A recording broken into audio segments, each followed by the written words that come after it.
There we go.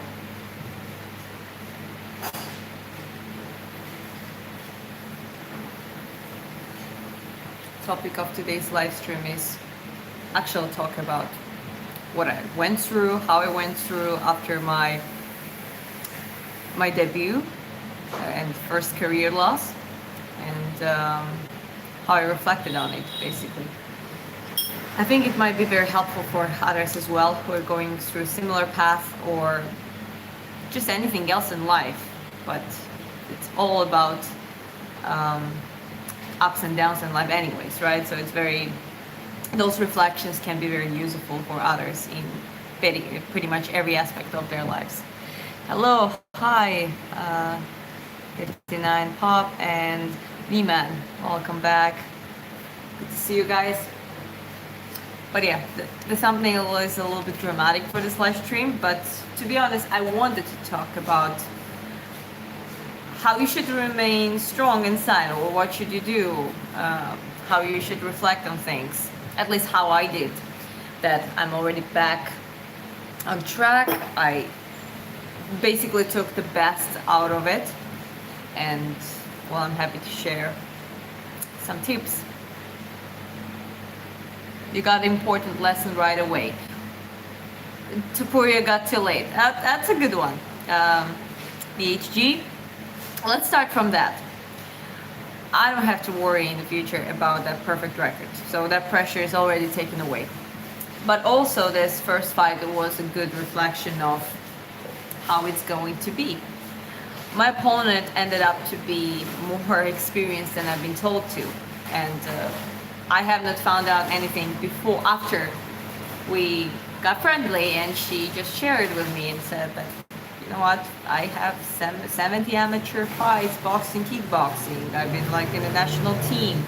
For you, just objectively speaking, experience-wise, it was a little bit of mismatch. But we're not going to talk about reasons there. We're going to talk about the reflection. So that fight was not with someone who was also starting, and like, you know, it was an easy fight technically, and that helped me to see exactly where I am. It was nice to see that, oh, I am not hopeless, but at the same time, what I was lacking to win, personally, when it comes to the logistics, when it comes to everything, you know. So that was a great reality check. That just gave me motivation, you know, like very soon after me and my husband were talking, and we knew what to do, what I need next. Things that we identified was like more quality and more specialized sparring partners, and also a better background check than an opponent, and like team who is good at doing that. Well, that's how I ended up to befriending Karina. I got a female sparring partner, and there are other male sparring partners that are great. And yeah, so reflecting on using it as a great reality check and actually a good experience. There will be some fights that give you a great experience, and there will be some that are just for the paper. Okay, let's go through the chat and look at the. Hello. Hi Greece, hi Texas. Yeah, I had a professional boxing debut. You can watch my fight, by the way. You can watch this fight on my channel. I promised that I would upload it win or loss, and I did. Become more vicious. Yeah, it will come with the right training.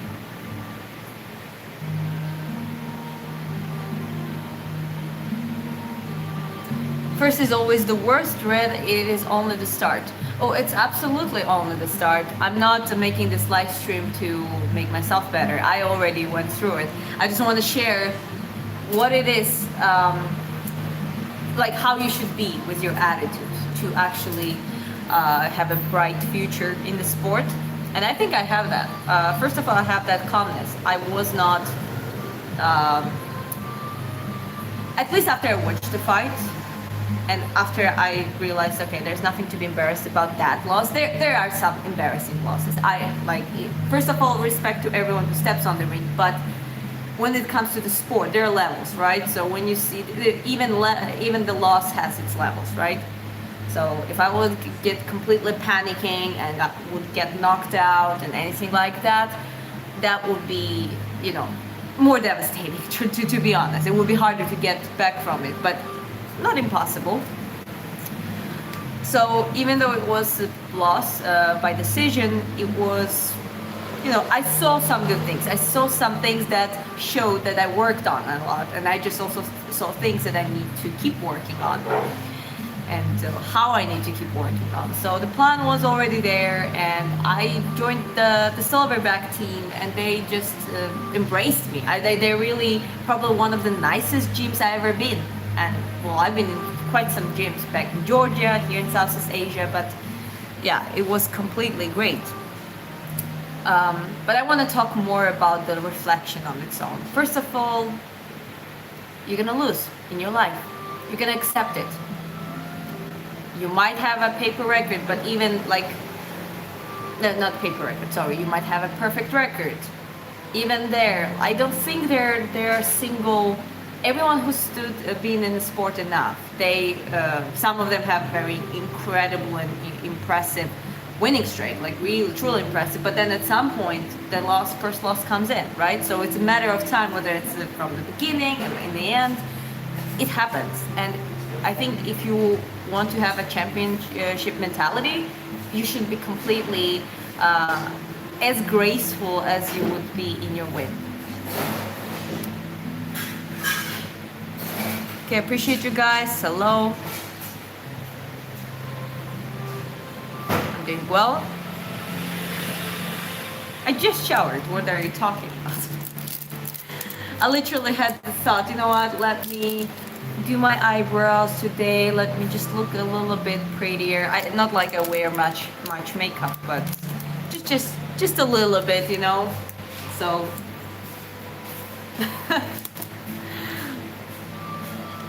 my tattoos are interesting. Yeah, it's a good tattoo. I love them. Being able to fail is important to being able to win. Well, yeah, because if you, what is tougher? Of course, losing or not winning is tougher. And I think this is where you truly get challenged. And there, it stops being about just, I lost the fight. It becomes, am I strong? Am I actually strong? Am I wise enough to take it gracefully? Take it as it is, realistically, not fall into the delusion, and make the right choices after. I cannot hide that. I was quite proud how I dealt with it, because then it showed me, it gave me the other consequences as well, like the way I dealt with it. This is why this new team, my former opponent's team, were so welcoming, and why she was so welcoming, because we both realized as the females in the sport, both MMA and boxing, we need sparring partners. It doesn't matter, it might not be exactly MMA or boxing, but it's very useful. We need each other, and I appreciated her telling me that my attitude towards this loss, completely taking it, like not making a big deal out of it, not crying about it, it resulted into our showing respect to each other and basically, ending up where we are. So today we're gonna have training together again, and yeah, we're gonna start building it up gradually. We already started it. I'm Georgian. So humility and just not a big deal. Like, okay, you lost the fight. Is it the end of the world? Is everything collapsing? Except your ego getting shattered a little bit. Is it anything else? No, it's not. Do you love the sport more than, it hurts right now? That's the good question. Yes, and I realized even more that to me, I wasn't there to chase the perfect record, and once it was not an option, hike myself into the ground. I realized that I actually love boxing, and I was watching my game and I was happy about some things, but also I know how it's gonna be and how it should get, which direction should it go. And I'm very excited to see the contrast between this fight and my second fight. And I want to really become a great female boxer, like a boxer that people watch, that they recognize, that they see that there is something about the technique, there's something about the timing, there's like something that just makes it interesting. And women's boxing, that's what I think more and more female boxers should be about that. Apart from winning the fights and just do what it takes, actually bring the new level of the grace and elegancy to women's boxing. And you already have Claressa Shields, you already have Katie Taylor, you already have Caroline Dubois, you have like a lot of great female boxers that have those qualities. But I'm talking about like keep aiming further, So I realized that I just want to do it. I'm not giving up on that stage of my life. I'm planning to do that, and I'm planning to challenge myself as far as it gets. So yeah, what's the loss here? It's okay.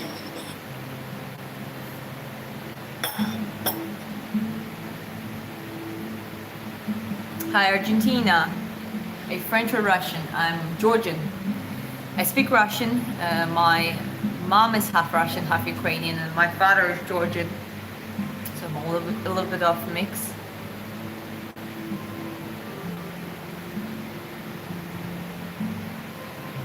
Your face is like a Stark woman in the Iron Man 2008. You mean the Black Widow or the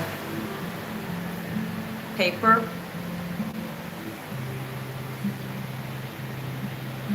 Hi, Puerto Rico.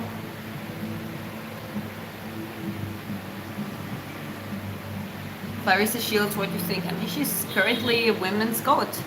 As a boxer, purely, I'm saying she's like first female Olympics, like women including into the boxing Olympics. You had Katie Taylor, her, and the third woman, a lady I forgot, like who became champions. And yeah, I think she's quite impressive. You also gotta look at it comparatively. Like, I think the competition in women's boxing obviously is not as saturated and as stacked as men's, obviously. But we're talking about top tier in that category, and she's definitely top tier. She don't sound Georgian. I cannot really like somehow Russian accent. Like I can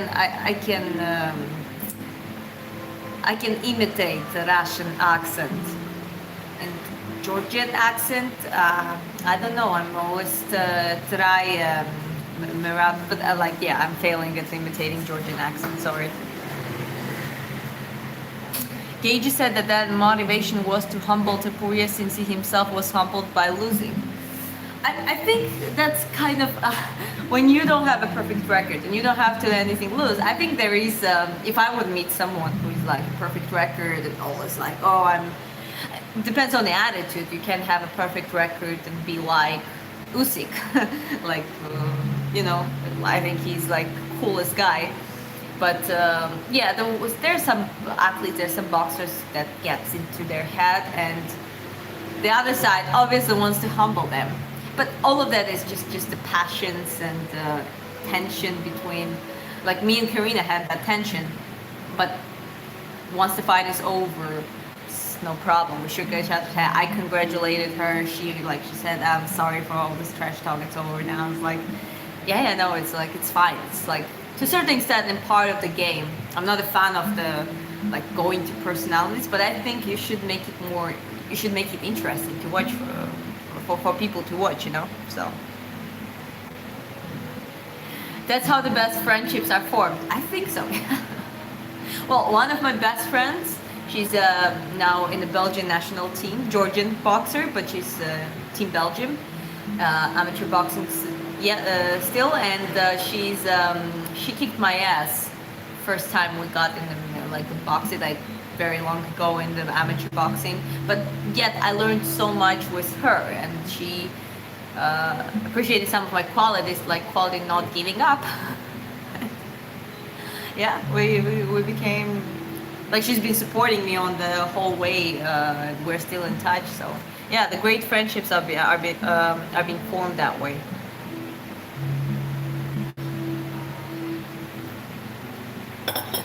So he was stronger because he has lost before. Well, it's about how you reflect on it too. Unfortunately, sometimes you get that loss and you just start falling. Like, that's what happens to Adesanya, that what happened to Connor to a certain extent. Like, they're like quite a more athletes, I think it's hard for them, some heavy, like how to it's harder for them to process those heavier losses. Gage is an exception because he said from the beginning, I'm in this game, I love it, I'm gonna lose to tops, but I'm also gonna win way more often. And the guy was literally there for fighting sake, for making highlights, making it interesting. He just loves the game. And I think those kind of people are the most dangerous. They're not gonna win all the time, for the same kind of reason. They might not be as careful as others at sometimes and just make a mistake and get caught on a mistake. But other than that, if you look at Gage's, he lost to 5 only interim and champions, like only elite top tier, and he's been fighting in UFC everyone in the about top 10 and like mostly top 5 most of his career. And the guy is like, he has like now 28 wins, schools Paddy, schools Ilya. That's the attitude, you know. And when you become like this massive underdog, people think that yeah, I think we all, even though I'm Georgian, I actually was cheering for Ilya, but for me that was spectacular, and that taught me a lot as well. So Gage is a good example of that mental build and resilience and just love of the game. I'm here for that. I'm not here for status and all those kind of things, you know. Humility is earned. People don't understand so much anymore. And you can get trapped. That's the point. That's the unfortunate side of it. You can get easily trapped into it, and that's not good. Nothing but bad for you. God blessing you, dear. Thank you very much. Fight Clarissa Shield tour. She's a heavyweight, and I'm a flyweight, and possibly even like lower weight class. We'll see which weight class is going to be my next fight, but I don't think we ever would fight with Clarissa.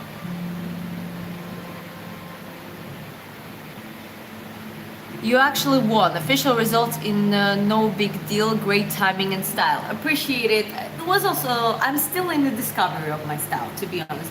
My footwork and my body movement, I'm so glad that I really broke that curse of, because I was very rigid. Guys, you haven't seen me. I was very like stiff. Like, I wasn't any good, and I really worked hard, and I really put a lot of work myself without pretty much any coaches. Yeah, they're in the preparation, there were coaches helping us, but I'm talking about like the year and a half of the work I did myself and been live streaming.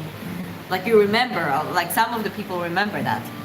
So I was very glad to see that. That's why, one of the reasons I was like, okay, we are, you know what, Diana, you got this. You look good on the ring. You loved any minute of it, and things that you worked on really showed.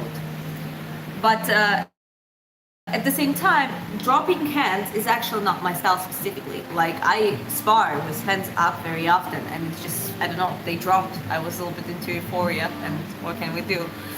So I'm definitely gonna, a lot of things we're gonna adjust and put it in the plan. And with my new team, they're very detail oriented. Like, remember that the little dirty boxing where Karina was leaning over me? That was part of the game. Like, her boxing coach told me that, you know what, for you, we're also gonna build up a little, like a proper clinch work, because you're powerful, you're strong for your weight class. There are a lot of things you can use. And Karina's suggestion was to actually focus on middle distance. That is arguably the hardest distance, but people like Lomachenko, for example, one of my favorite boxers, he's the master of taking and controlling that everything from that middle distance, which is, you're exposed to everything, but at the same time, if you learn how to be comfortable there, then you can build up like a great pace and really, really do the shifts and do the angle cutting and all that kind of stuff. So I'm getting there, like I'm trying. I love the game. I love the boxing. I try to analyze it and try to learn. And I still think she won. I don't think that we had such a big difference. I think the scoring was a little bit off. Some of my professional friends, judges watched it and they were like, Diana, to be honest, the difference was too big. They calculated too big of the difference. Should have been. It wasn't a split decision, obviously, but it was closer on the score, in their opinion.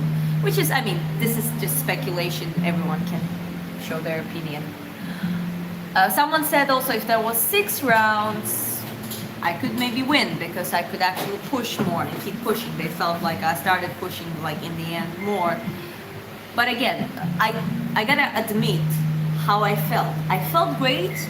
I liked the thrill. We even talked in the thing between it. It was good tension between us.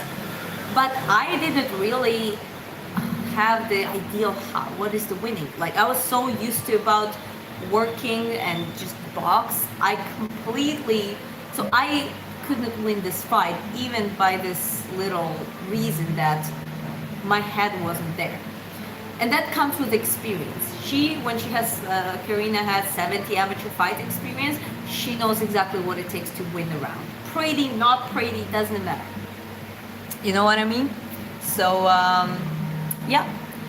That's the first, one of the biggest reflections was that, okay, you can be a good boxer, but how to win the fights decisively, that's another thing. And I already have one fight experience. I already have those 4-round experience that I'm gonna take the most of. And yeah, it's gonna be I'm very excited for the next fight. Hi Germany, hi Texas. Oh, I see the Ukrainian. My mom is half Ukrainian, yes. My father is not Stalin, thanks God. Hi, Louisiana.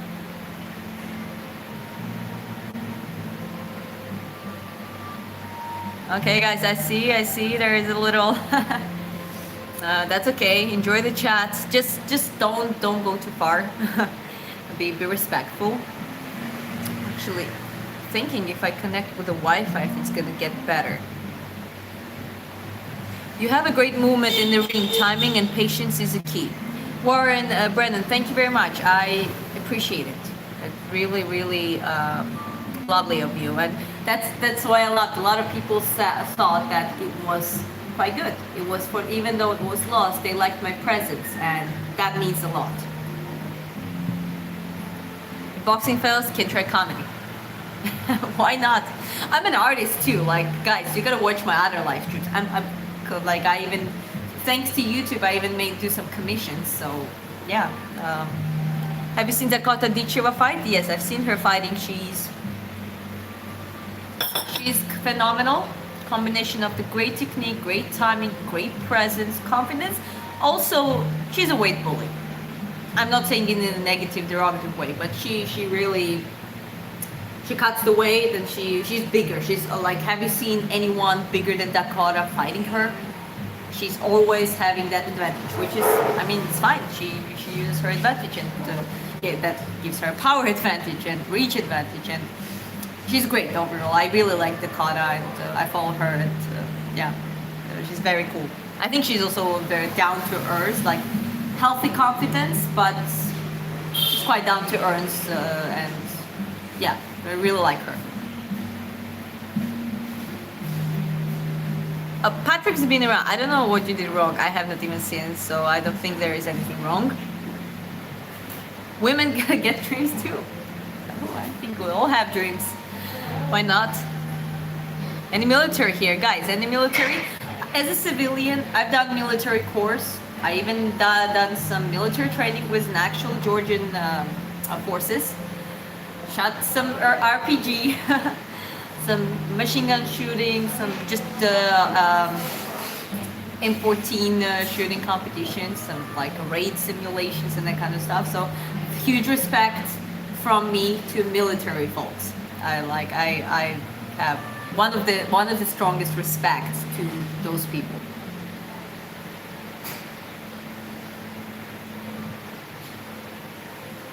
When you paint acrylics, do you use water as well? For acrylics, you use water. Yeah, it's water soluble paint. With gouache paint as well. Acrylics you can use on canvas, but also on paper. Like those are quite universal um, medium. But I usually use oil paints because oil paints they dry slower, so you can like with acrylic you have certain techniques you need to stick to, otherwise it's gonna it dries very fast. I'm from Georgia, Tbilisi, but currently me and my husband, who is from Norway, we live in Vietnam, Nha Trang. A boxer, yes, a professional boxer. England versus Argentina. Like I'm not really a football fan, but what I saw from the internet, everyone just joking around that Argentina, FIFA's gonna. So now it's kind of like you have they tried to push the favorite or favorable teams. I'm not saying that like those are also greatest teams. Like England is very strong, Argentina is very strong, but you saw how it was with Norway. I'm not saying that it was like they didn't lose, but it was like a little bit off certain things that I saw. And now people say that Argentina will be favored by judging and everyone comparing to England. So I don't know, Team England. I have so many friends from England, and they're so funny. Their sense of humor is great, and their attitude towards it. And they're like, we haven't had it for so long. Give us like it's coming home. So let it come home to England. But we'll see. We'll see. I'm wearing slippers. In Vietnam, that's what you wear.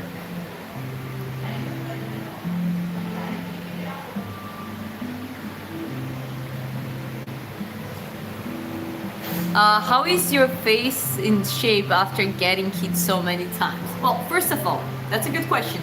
And sparring work, I am completely against brawling and taking each other's head. You don't fight on sparring. Sparrings are for different purpose, and you actually you're not going to be able to build those patterns, movement patterns, punching patterns, like combinations. You're not going to be able to do that if you are under heavy pressure, similar like as a fight.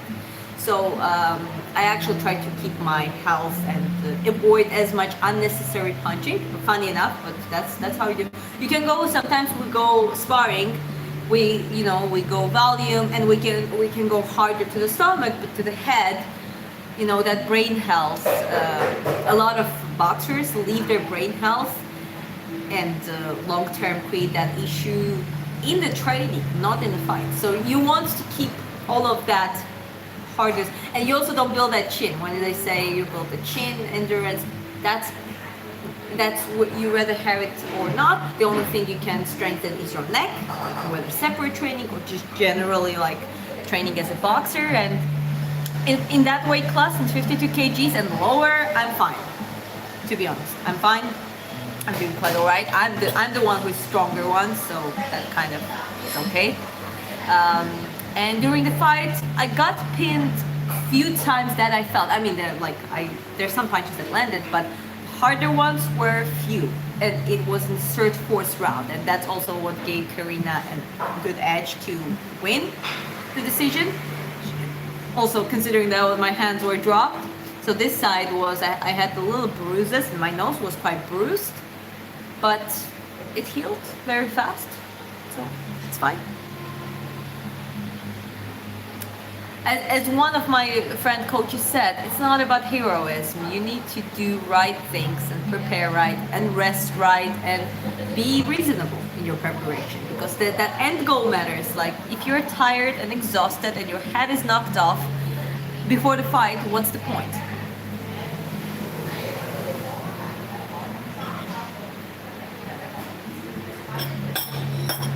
Gentlemen, I'm not fighting with men. I spar with men. Men spar with me, and I'm probably one of the most grateful person. And I always say that guys like who know how to control, how to spar properly, and they can teach me. They don't take much from me, except maybe some situations. I take most from them. So I approach all of my sparring partner men as my teachers, or like, someone who give me more than I give back, and I try to give as much gratitude back as possible.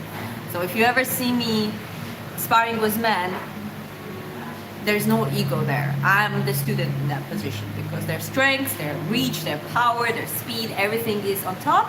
But that is actually a great challenge for the training. Sometimes it's to extent that the fight is easier. To be honest, I mean, don't disrespect Karina. She's great. She's actually great, and she was one for pound great. But just the punching wise, even, I actually been pinned a couple times just by accident by a guy, and it felt way more like, oh, okay, like I need to step back and move around and recover a little bit when she was punching me. Because when a woman against woman, it's more equalized, it's more, and there you can show more of a skill and really even have a power advantage and set your own pace and timing. And that's the point. That's why training, sparring with men for women, or for men sparring with the heavier weight class men, or like bigger weight class men, this advantages in its own way. You get better endurance, get better reflexes if done correctly. If they don't bully you too much, you can get quite a good reflexes. I think when people mention that I have good timing and reflexes, that's thanks to really being challenged by those guys by 20% or 30% of their work, or even less. You know what I mean? So it's not me being better than some of the sparring partners, the guy sparring partners I'm training. That's not about that. They're better. Objectively, in most of the things, they are better. But it's not about that. It's about, helping each other as a teammates to grow. Anyways, ranted a little bit, but she's tough. Thank you. But I'm not tall. I'm not tough, but not tall. I'm 160 centimeters, or 5'2" feet, or 5'3", I don't know. Somewhere around that. You have a great personality, a very positive attitude. Too many people are depressed these days. And there are reasons, I can understand. I've been in the darker periods of my life. I completely can understand that, but that's why I'm gonna go to another point. So after a loss, or something fails, or it's the hard period in your life, your home needs to be a place where you can rest and recover. Recovery, resting, you shouldn't feel guilty about it. And with the athletes, a lot of fighters, a lot of athletes have the guilt of resting too much, which is, I don't know, it's just ingrained by because when you're elite, that means you train harder, you can tolerate more, but not exactly true. Your body is still a human body. A female's body is a female's body, a male's body is a male's body, with individual genetical background of it. So the recovery, like neglecting recovery and the rest, and thinking that you can just push through every hardship, it's not a smart attitude long term. So in my case, I was able to start painting again and become a professional boxer and do all of this because I have an amazing husband, and we managed to build, we were doing other things too, and then we just decided to come to South Asia, and you know what, we just decided to create the peace and quiet and calmness. We don't fight, we don't argue, we don't compete within each other. Quite opposite. We really learn how to avoid, or neutralize the tension, and then we always laugh, we always joke, we always kiss each other, we always are all over each other. It's just that comfort and that's peace that I have at home and that he has at home allows us to do things that we're doing. You know what I mean? So I understand people are depressed, but that's the thing, that you need to create a safe space, whether it's your home, whether it's your family, whether it's your friends, something. You need to really create that for yourself, where you can let it go, rest, recover, sleep well. As a result, in a place where you feel safe, you also sleep well. And this is the foundation of recovery for any regular person and the athlete. I'm from Georgia, the country. Casual saying, yeah, I shot RPG and the going to talk about paintings. LOL. Yeah. I've been some places like I know people there like I know so amazing cool people from different backgrounds. So yeah, what can I say?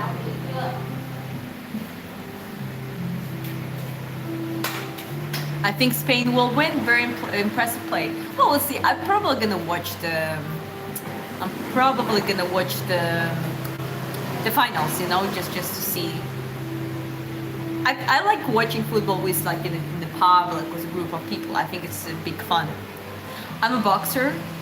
USA will win. Yeah, we'll see. I mean, I don't know. I cannot really tell you. I think out of that group, I probably cheer for England. Like, I have a lot of British friends. I just know their attitude. They really need that one win, and they're really working hard for it. So yeah.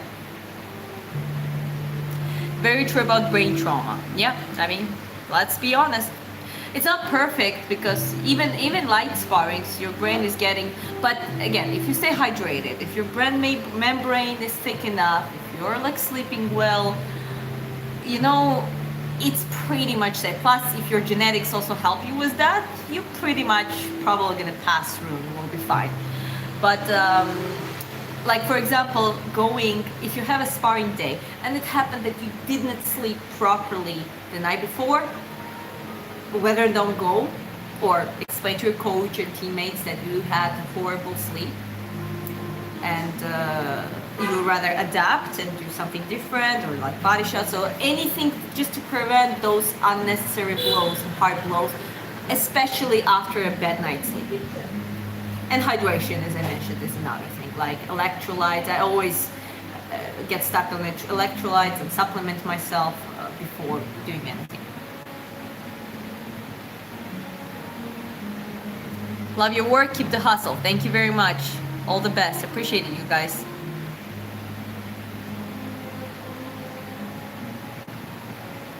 You're such sexist. I'm just realistic. Again, it's such a thing. I think I might be better, just comparatively than some of the boxers. Like. Sometimes people say that I have great footwork or better than a lot of guys.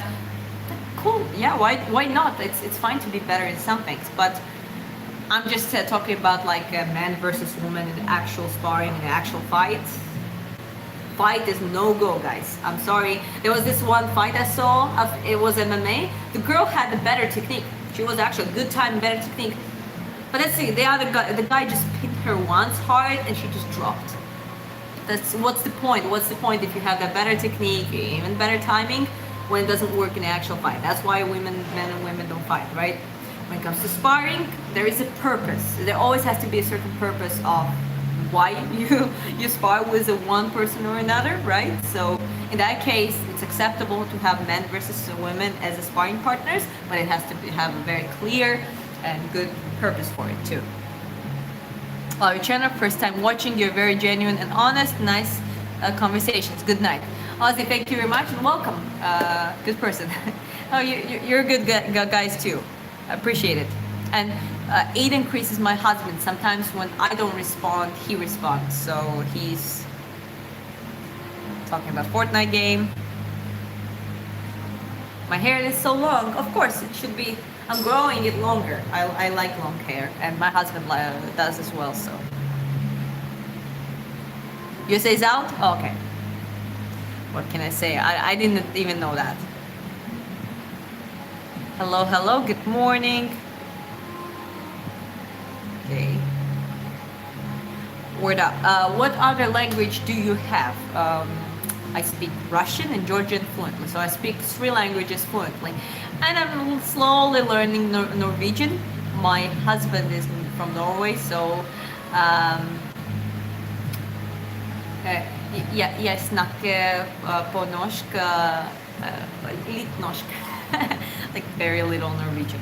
I'm still learning phrases and like words and just doing it in my own time. So no, I'm married. My husband is in the chat too.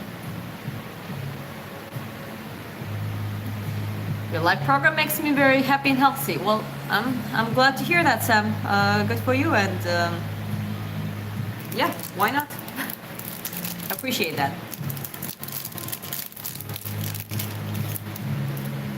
Нет, speech in Boruski. That was something that is reminding me of Russian, but I can say in Georgian. Me chemize kartula saubari. I said I can speak Georgian, and in Russian я могу говорить по-русски. Я говорю по-русски свободно. And I said that I can speak in Russian, and I speak Russian fluently or easily. I'm trying to learn Dutch. Well, I heard it's a hard language. Are you Russian? No, I'm Georgian. Well, I'm kind of both Georgian and then Russian Ukrainian from my mom's side, but I was born in Georgia. My father is Georgian. I have Georgian surname. I lived in Georgia pretty much all my life, so I kind of that's the place. You know what I mean? I identified myself more as a Georgian. But to be honest, because of like little mix, and then when I learned English, there's the whole new world open for me. Now I have a Norwegian husband, and like when it comes to the mentality, there are a lot of things like I understand Russian and Georgian mentality, but I don't necessarily share it fully, if you know what I mean. So yeah, that identity. I even had a little identity issue at some point, but and then I realized, you know what, it's just me. There are some people I get along with, there's some personalities I get along with, there's some people or some things that I just not for me, and I think it's just normal for everyone. What style in the ring? Fluid. My first fight can show that I'm like a little bit like a counter puncher or something like that, but to be honest, I don't think I just kind of dropped to the factory settings, and two things that I worked the most was my footwork, body movement, and like boom, like kind of counter like single or two punchers, because that's what I've been working, and kind of that's what I've been sparring, and that's what showed. But I'm all for fluidity in boxing and learn and adapt different styles. So that's why I like Terence Crawford. He's a switch hitter. Like I am a switch hitter too. I trained southpaw as an orthodox because my right side of the hip, I got like hip impingement and just a chronicle posterior right side tension that was like it just was very hard to train. It was like painful every time. So I was like, let me just switch to southpaw. And now, because I can do both, I can actually balance it better. But it was also useful because, like, okay, I'll try, and if it works, then why not? Why not to be able to hold both stances?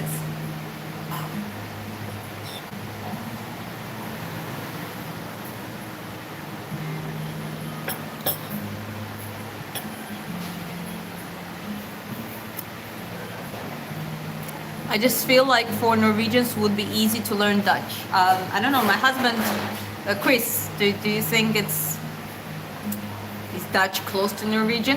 I'm not sure.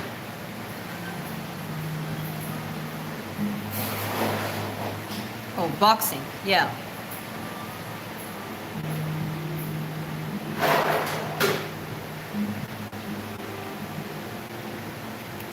Is there elegant strike knockout? Well, the way I fought that fight, the one thing that overhands were the most, I would say, dangerous, that could pin properly, but I would have to follow up with a couple more punches after. But that distance to me was a little bit too far. What I'm actually training for is to keep my posture more upright, and so not to be so you have foot positioning, right? Let's say I'm far distance and I lean a little bit forward to be able to do head movement, but I also lean hunch forward to reach. And yeah, even if that lands, it's a point, but it loses the power. Whether when I'm in the middle distance and I'm more upright, hands up, and I just like maybe get punched and maybe just respond, but then all of a sudden I counter properly, and then I can actually rely on my feet to get more forward or cut the angle. So that's kind of what I'm training for, because that's how I see my boxing more. It still starts from the feet. You cannot be too far and get stuck on your feet. That's not a good thing for you. So your position has to rely on your footwork and on your feet position. I like that your eyes blink, that I'm not like this, yeah, like, and talking with the what's it called, the bird hands,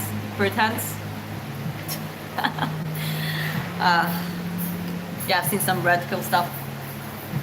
They're not wrong about that though. Norsk is similar to Dutch. Okay.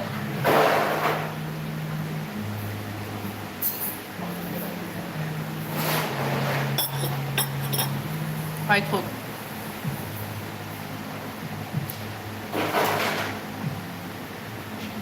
Yeah, right hook is a good one. Front hook as well. Actually, the most powerful one is the front hook, when the most knocking out punch, statistically. Like, you might be like 1, 2, and that boom, that swing. And usually from the orthodox, because you have more orthodox boxers.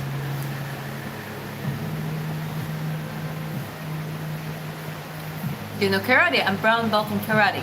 Oh, that's cool. I actually started from Goju-ryu karate before going to boxing, and I even was a blue belt.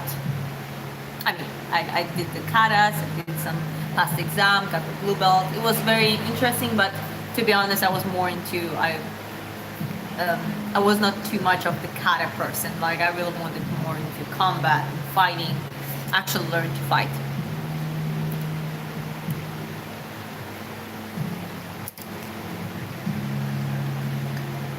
Moving is the most important. Yeah.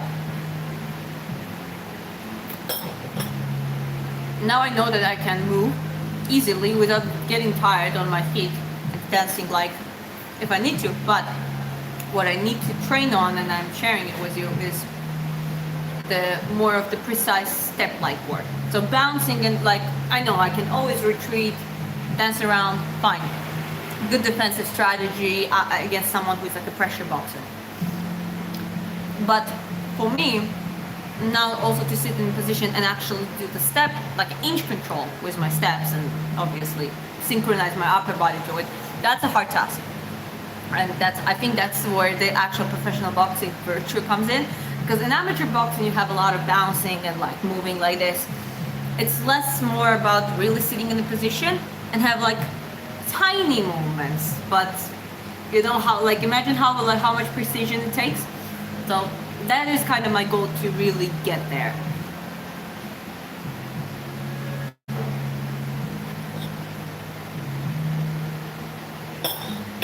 Well, Google says this sound different, but writing is similar. No. Yeah, I mean, there is always some similarities a little bit, but it can be 5%, 1%, 10% of the language, and if it's around 50-60%, then you have like Turkish and Azerbaijani languages, like they understand each other. Biceps. Hi Alex, good morning.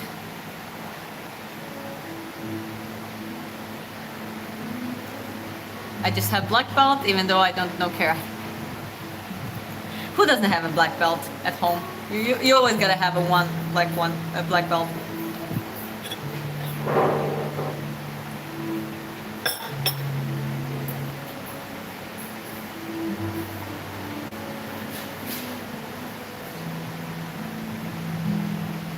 I like my main hand leading, so I'm right-handed but fight southpaw.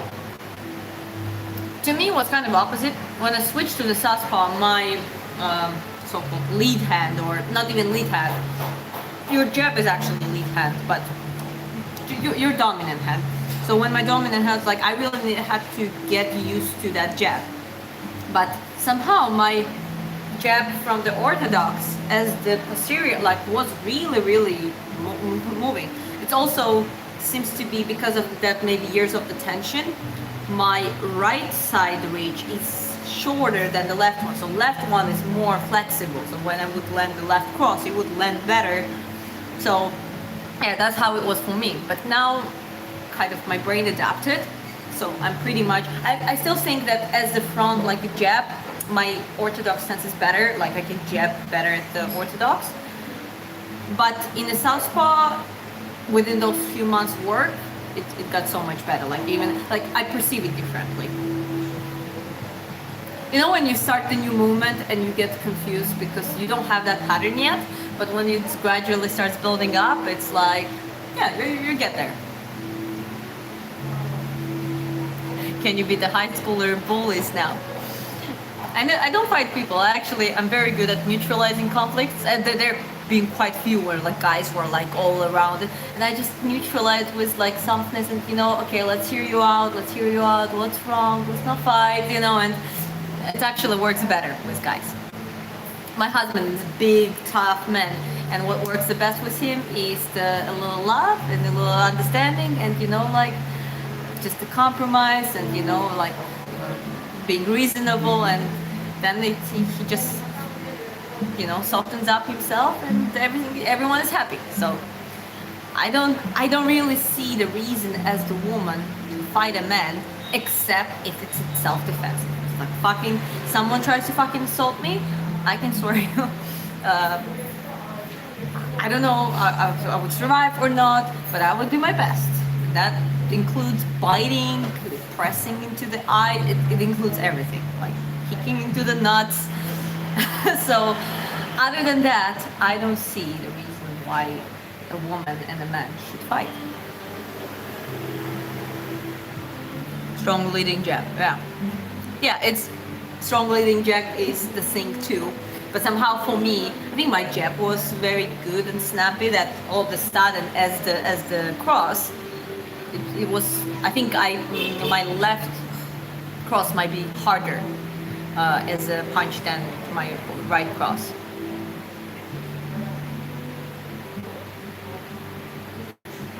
Karate, I felt is amazing just for yourself to get a good connection with my body. Well, I have a respect to all the martial arts, karate including, especially they're like Goju and Kyokushinkai, they're quite practical, and Shotokan, those are quite practical, even in fighting, like in MMA and stuff as a style further down the line.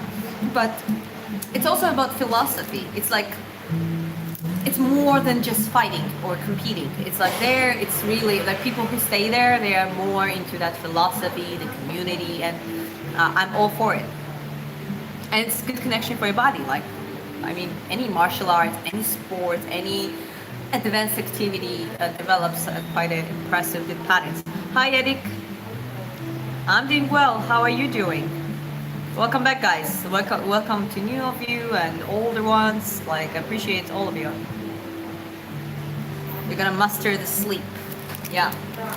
To be honest, I'm better at sleeps than rolls. Like rolls, I mean, I kind of dive in, but I hunch forward. So we're in the process of fixing that. Because like you can dive in, but like really rolling out like that, I don't use that much in the actual life. I rather hunch down and then stand up. And so yeah, there are some things to be worked on, some things that are just because I'm for fluidity in boxing, I think it makes sense to work on different things, but still within the plan.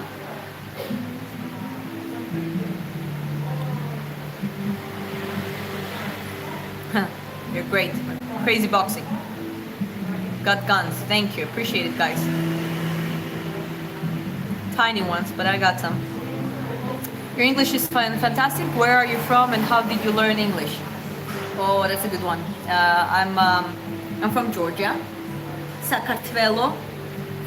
Was born and lived pretty much the majority of my life in Tbilisi. And then English, I didn't speak until 2020. I would speak a broken English, if you know what I mean. I even had a couple foreigner friends, and when I actually learned proper English, one of them said that your English went from Borat to Michelle Obama. Which was funny, but yeah, that transformation, and that happened during pandemic. So we all were in a lockdown. The only thing we had was free bills paid and internet. And I just decided to start learning English properly, to become fluent, to open opportunities and doors for myself. Like I knew that that's that's what it would take. That was a big right step. And within the like 3 months, I did like a personalized crash course by myself using YouTube, using fitness materials and some traveling blogs and everything that interests. Like I was a, and I still am a coach, a personal coach, right? So I would use some science articles, and then I would watch vlog videos because that's what I would like. I don't really watch movies alone. You know what I mean? So instead of like you just need to pick things that you really like, and you can really spend prolonged amounts of hours to listen to and translate. And obviously, I would do all the classic stuff, which is having a vocabulary notebook, and I would like put the words in, and I would translate sentences or watch things with the subtitles. And it became accumulated. I would just repeat and repeat and repeat and do that 5-6 hours a day, every day for 3 months. And then all of a sudden, you know what? My vocabulary, like it started working. In the beginning, it didn't make sense, but I was just sitting on it, just learning words, then learning a little bit of phrases. Somehow I was better, like I knew basic grammar from a little bit from the school. I don't know, I just remembered grammar better. That helped me. The grammar always helps you to build the structure of the language. And yeah, there it is. Then I got the offer of for the job to train expat community in one of the Tbilisi studios, and I was like, yep, that's what I need, let me do that. It was good pay, and it was also good practice, because I would train British and Swedish and Danes and French and like they're all over Europe, even US. So I got exposed to different accents and different native phrases and quotes, and they would correct me all the time, and I would accept it with a gratitude, and here I am. And then I met my husband, who is Norwegian but also speaks fluent English, like pretty much American English, like quite a good generic English. And yeah, now it's been like a all-time non-stop English news, or news in English, and information in English. Everything is in English, pretty much. I ranted a little bit, but that's the whole story, I promise you. What's up?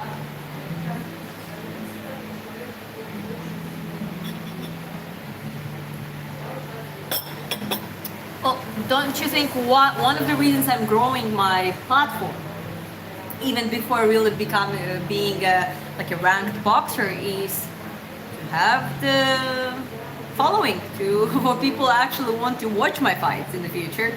So that kind of comes together.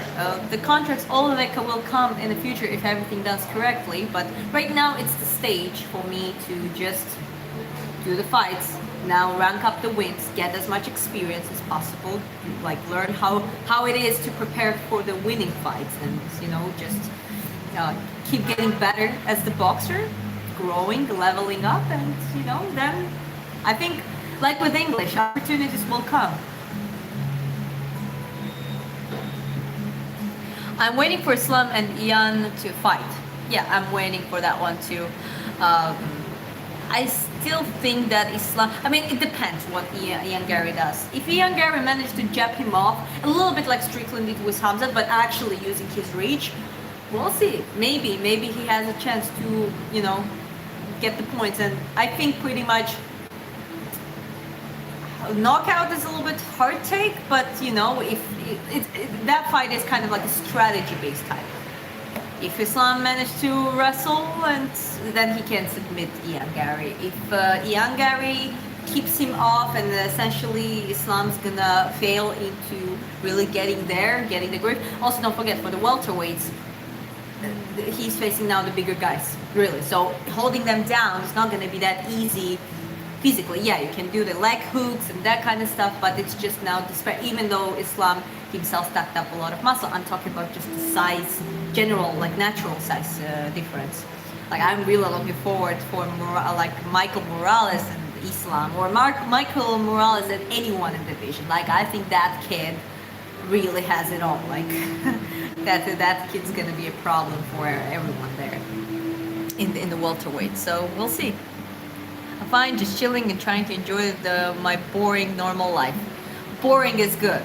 Trust me. Some days when I don't live stream, when I don't prepare for fight, like I like to just chill together with Chris at home, lately, not even going out, just at home, reading the book in my Kindle, and just do that. That's it. Just have it boring. Boring is good. Boring is good even in the training. Like for consistency's sake, boring is amazing. Who do you think gonna win? Well, I already said that it's kind of like for me, I think Ian Gary is like a first challenge for Islam in the sense of see how he will do in the welterweight. I still think that Islam can get him, but it really depends. Like it really depends on the estimation, how they prepared for it. Like Ian Gary, for example, came, oh, I'm going to Georgia, but to be honest, he spent like 1 month or something. That's okay. If you want to match Islam Makhachev in wrestling, 1 month in Georgia is not enough for that.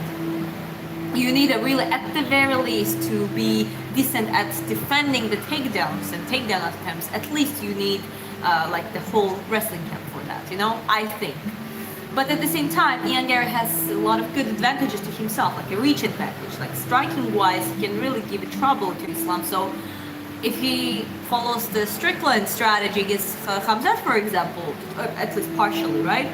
It can give us a different picture. So we'll see what's that fight is going to determine a lot of things,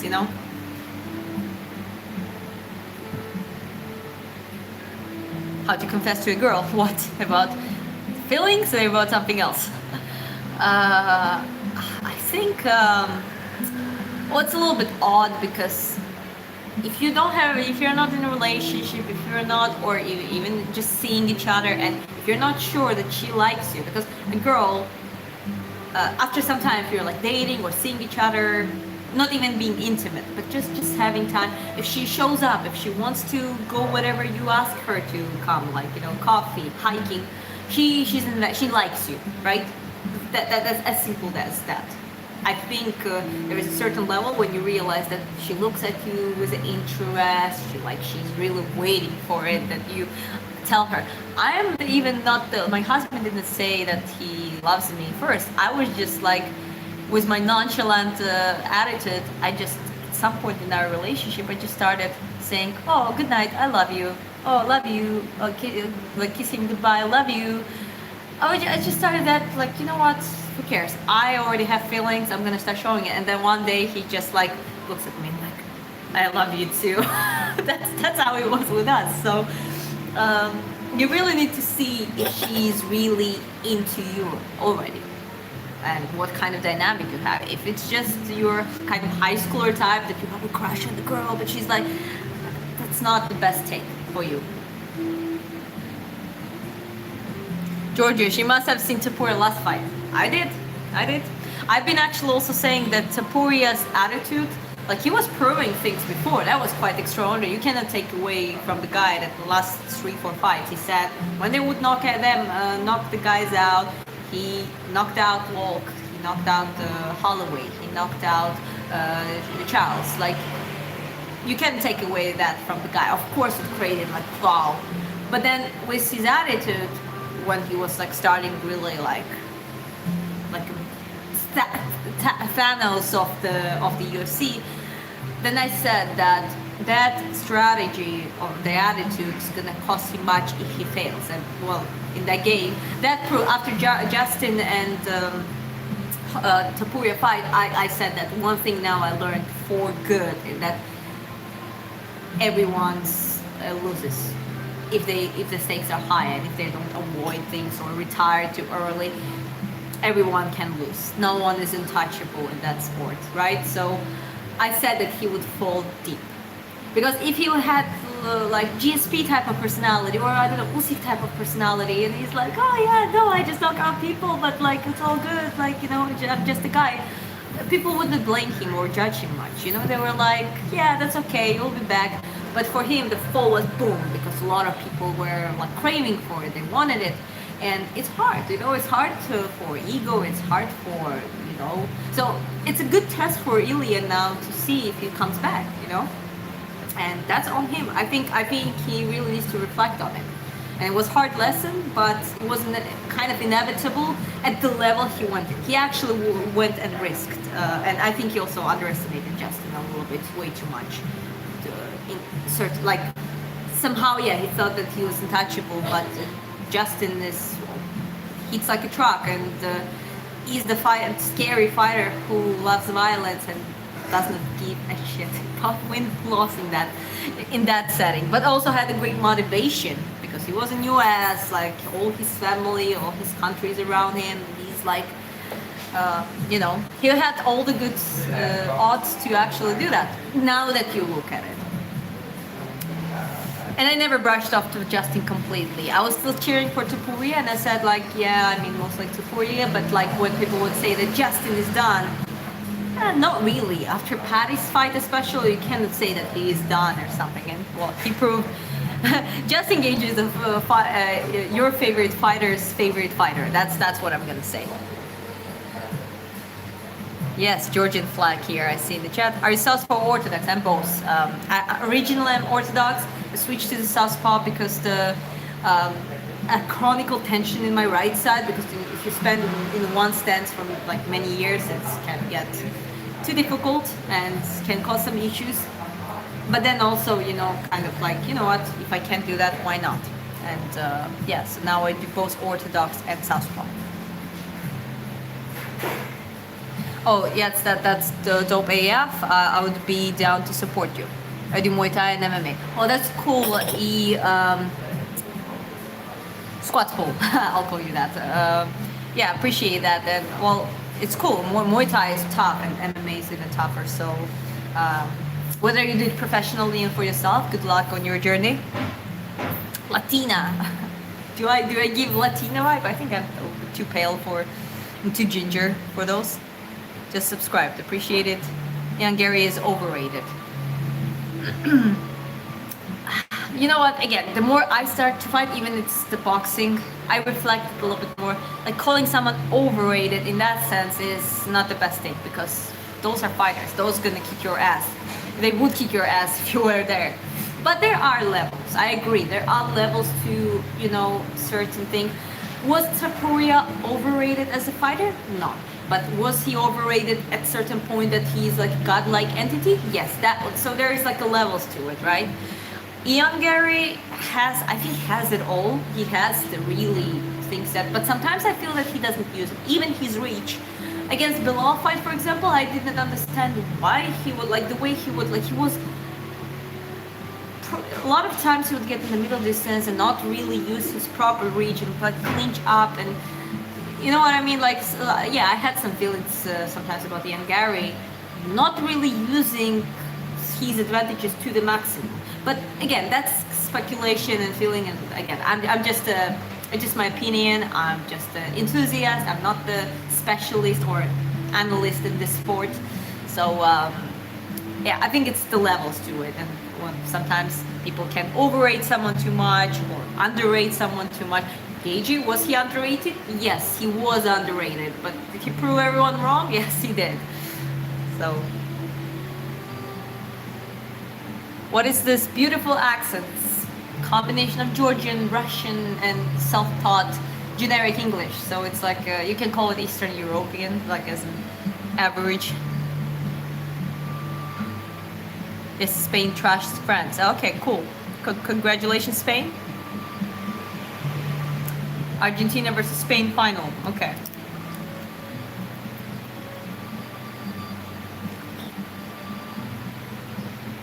From Georgia.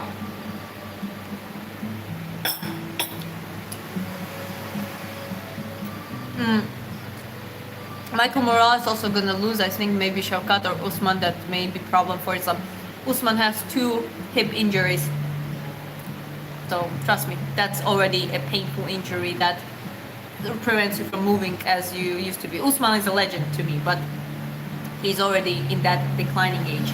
And Shavkat also the injury, like his injury didn't look good. I think he's still recovering, but he also now at the inactivity period. That also matters.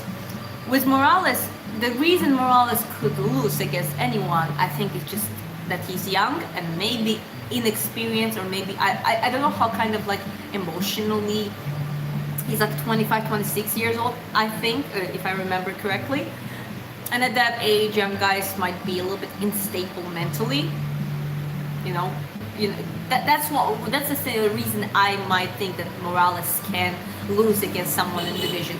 If you take his pure abilities and that he's young, hungry, energized, he's like a Pereira of the welterweight right now, like a weight bully. But at the same time, he has judo and wrestling background. He punches like a truck. Yeah, it doesn't seem fast, but he lands one, and you can hear that sound, boom. Trust me, he doesn't need to be that versatile striker. If he lands that with his crazy reach over you, if he lands that on Islam, I'm pretty much sure that Islam's gonna like go knock down or wobble at least. The guy is just nature's freak in that sense, so I'm just like estimating his abilities. And obviously, if he does everything correctly, he's gonna like keep getting better and better.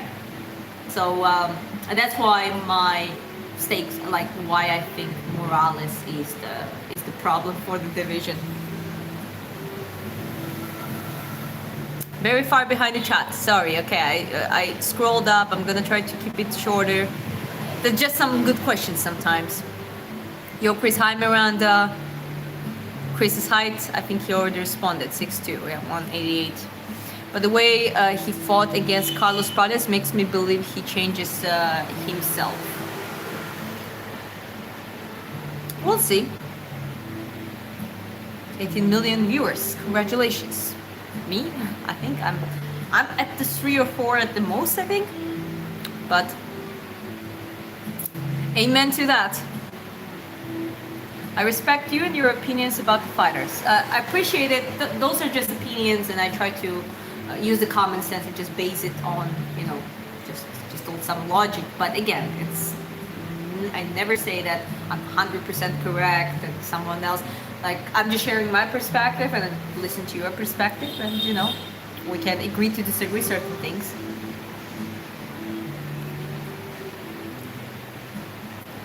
How many amateur fights did you have before turning pro? I think, and I'm not even sure it's recorded because I had like this IBA passport, but in reality, like on the box rec, I don't even think those are added, but it was like 10 years ago. I remember it was around 5 amateur fights at maximum, like the nationals I won. There were some sparrings in the Dagestan, like the international competition. They didn't let me compete because I was 17. But I did some sparring work, and they wrote some results there too. I had like, I think 2 or 3 losses and like the wins. So it wasn't like nothing impressive. My most experience was coming from the opening tournaments, like unofficial stuff. And back then I was kind of not even aware that much. Like my awareness about boxing and how those things work actually came later, after I retired. When I was 18, I just became a personal trainer, fitness coach, and I just like went into coaching. Then I moved to online coaching once I learned English, and I did boxing a little bit here and there, and some people taught me some stuff, and I would just work a little bit on the technique and adjust certain things. But for a long time I was inactive, apart from a little sparring work with my friends. And since last year, like around a year and a half ago now, I was like, no, why not to try? And my husband supported me, some of my friends supported me, like, yeah, why not? So I really started taking it serious, like started watching a lot of fights. And yeah, I made the decision to do professional boxing because amateur right now is just, I don't know, there's just no point for me. I'm not gonna get to Olympics probably at that age, 26 years old. So I was like, let me just do pro. And pro is more commercial. You can promote yourself. You can have link it to your social media, and at the end, I think that as much as amateur boxing is very hard in its own way, and you're really, it's a lot of load, a lot of volume, a lot of random people you fight with. But at the same time, the peak of the boxing still lays in the professional arena. I think that really like a longer rounds, the strategy, the inch control, more harder damaging like punches and exchanges. Like I think it's very it's still a pick because you have amateurs moving to professional, not opposite, right? So I was like, yeah, why not? Like, I just want to show my journey and get, like, I don't really care much about belts. At this point, belts, the medals, not really. Like, whether I get there or not, that's not the goal. It would be cool to become a contender, you know, and just, you know, wow, okay, I can fight us for the championship. Would be awesome. But at the same time, to me, it's like the evolution of my boxing, leveling up the opponents and build up a good record and become a solid, a good, or solid to very great, or like quite a great female boxer. So it's a years ahead now, and me and my husband decided that we want to commit to that before, you know, family and all that kind of stuff. So yeah, that's what we're gonna do. I ranted a little bit, but I'm not very behind on the chat though. Michael Morales is not gonna lose against Usman. Michael have a good height reach. In top three that one can predict is between Michael, Carlos, and Ian. Michael can take damage more than Jack Della, I guess. Of course, yeah, he's also that size or weight bullying basically is not only gives you a power advantage but also durability. It's gonna be harder even with his judo and wrestling background. Even if he's put down to the ground, it's gonna be harder him to keep him on down there. You know what I mean? When he's significantly bigger than us. So those physical factors, they a lot of times play the role. Like fighting is not only about technique. Again, you can have a fighter who has a way better technique, but in that specific fight, that power, that pressure is gonna decide the outcome. Or sometimes it's opposite. Sometimes technique and timing is so good that the person with better technique can basically avoid damage, land, win on points, accumulate the damage, frustrate their opponent. That also can happen. So it really, it's hard to predict 100% how it can go at that level, at least. Are we talking about boxing? Well, right now we talked about a little MMA, but yeah, we just mix up boxing, MMA together sometimes. Stefan says she's good. Thank you.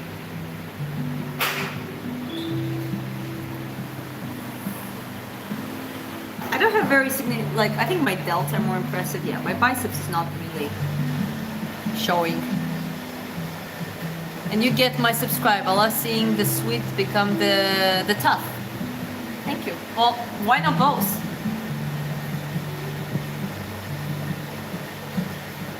Everyone scrolling through, like and subscribe to this young lady. Thank you. The nonsense experience.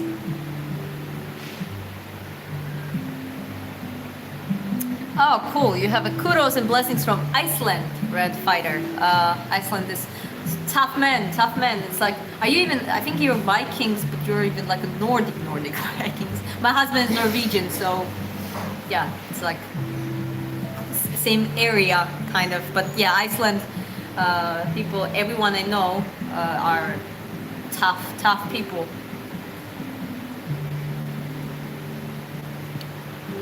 Do they give you a good money for your fights and mean is it worth it? When it comes to money, no. I mean, I got paid, and I was, to be honest, I was like, I wasn't really expecting to really get paid. I didn't care because I knew that this is just the beginning right now. Next few fights now is to stock up the experience, ideally to have a good. So instead of, let's say, just go make same mistakes and pick wrong opponents and you know, lose fights. That's one of the reasons I moved the team. So now we're gonna focus on winning fights, having the proper opponents where we can gradually level up, get that right experience in, confidence in, and you know, then the money starts. Women's boxing is paid less, even at the elite level. They make fraction of what males do. But I think it's also the really popularization of women's fighting. Like, I think women's fighting boxing MMA is more watchable by men audience, because majority of sports that people watch, who are they? Men, right? But the interest in the women's sport and women fighting is more than comparatively to team sports, I think.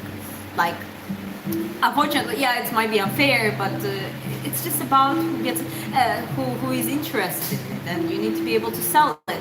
That's why building up the social media presence is important. And sometimes people don't know the other fighter, but they will go and will watch the fight because it's right now like Caroline Dubois is like, I really like her. I think she's a great female boxer. Actually has that punching power, and like she's quite incredible.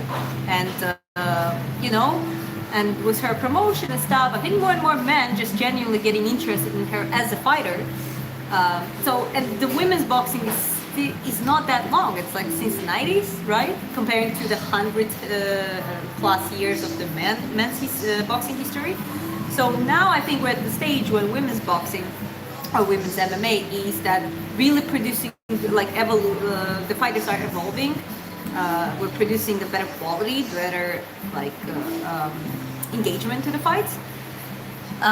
So yeah, I think the pay might increase too at some point. But right now, you really need to get to a certain level to even get paid reasonably. That's why I'm not really doing it only as a fighter, and like I'm trying to link it with social media, potentially in the future have a brand sponsorship, you know, different revenues of the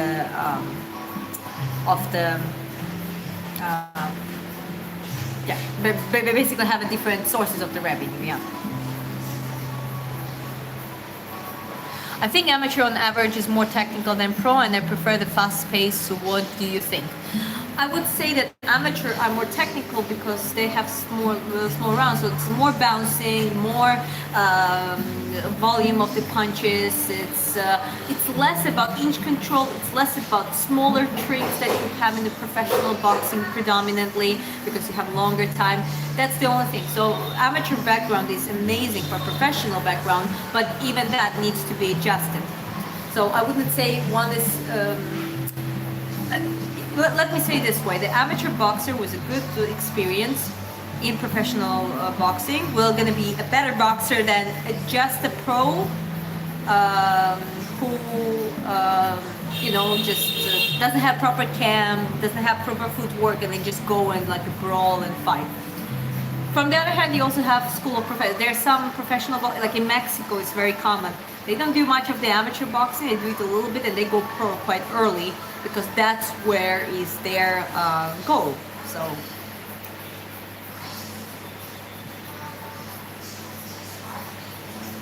No, they didn't. That was like, it was not enough. That's why we kind of have it set up so we don't really need to work more than we do. Like I do some online work, content creation. My husband has some passive income sources and crypto, and you know we just do this and we're quite comfortable. So for us, it was it at least partially covered the expenses that I had to do, the medical checks and that kind of stuff. But other than that, not really. Last question. You think you feel you gonna be champ? Let me say it that way. If I do, if things go right, if I make right choices, but also a little bit of favor and luck and support from the people, I think I can get there. I think it's possible. It's not impossible, 100%. But at the same time, telling you, will I get there? I don't know. Just genuinely don't know.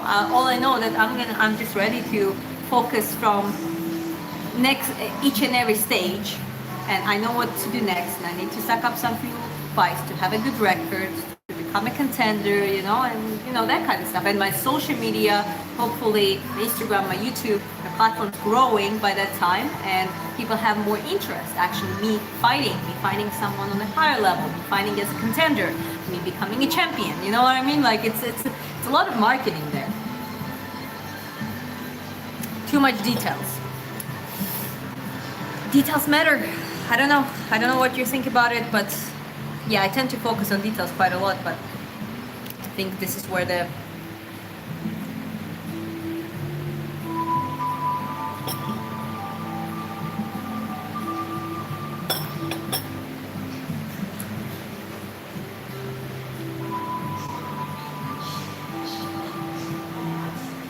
will be happy and hoping that you become a champ. I wish you focus on your dreams. SGT, thank you very much. That really means a lot.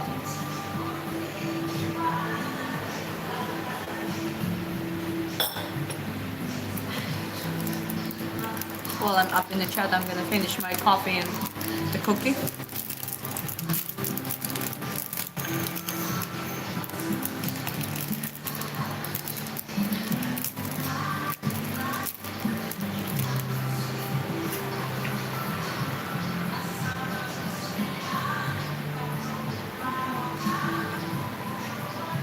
Amazing, yes you will.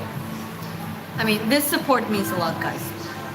That's like, when you say things like that, trust me, it doesn't go unnoticed. It really feels that, no, it's not only me doing it for myself, it's like people who actually support and believe in me or want me to do my best.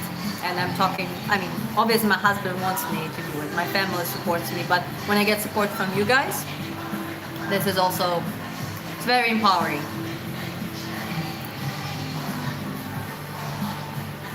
My name is Diana.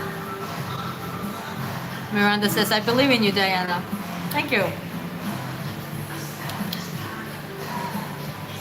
It's very sweet.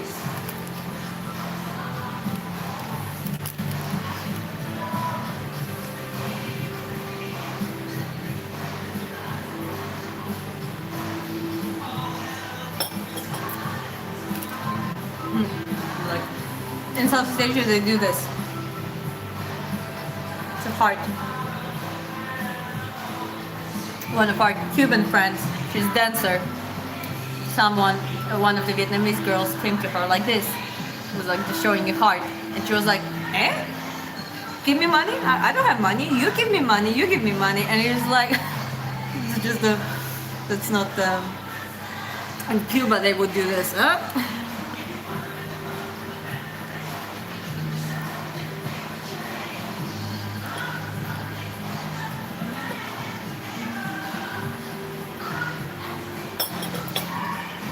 No, that's funny. Yeah, I found it funny too.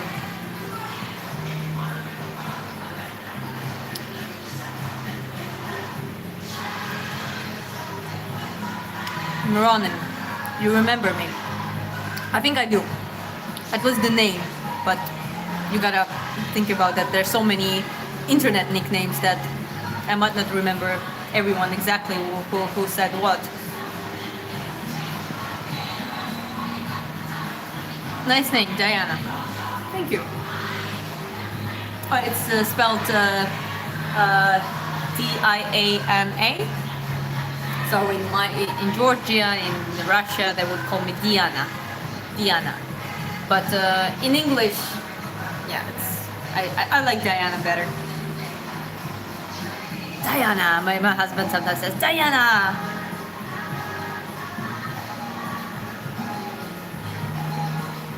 Like Princess Diana.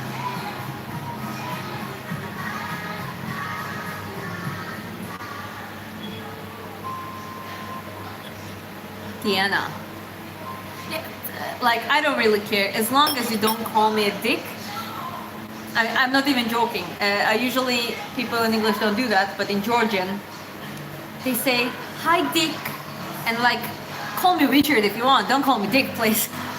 That was a joke. I just said it once and it was quite funny at the time. But yeah, that's the only thing I'm asking you. Don't do that.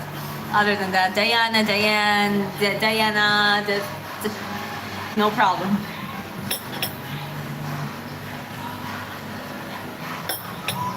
Oh, come on. See you later. So, Manny, have a good one. Have a good day.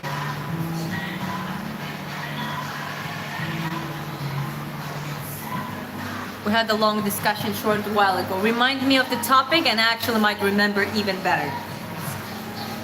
If we talked about something specific, then I remember conversations better.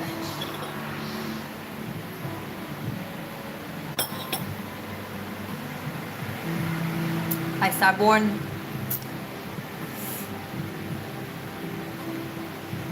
Let me just see the time. Okay, I have half an hour pretty much might take. So it will be 2 hour live stream, and then a little break, and then we have a training in the Silverback. Karina will be there, the boxing training, the Finn, the coach will be there, and I'll try to set up the live thing, which they are completely fine with. I'm the shy one. I'm usually like, oh, I don't want to bother anyone. They're like, no, you just do it, no problem. So yeah, just gonna have to go a little bit earlier and do that.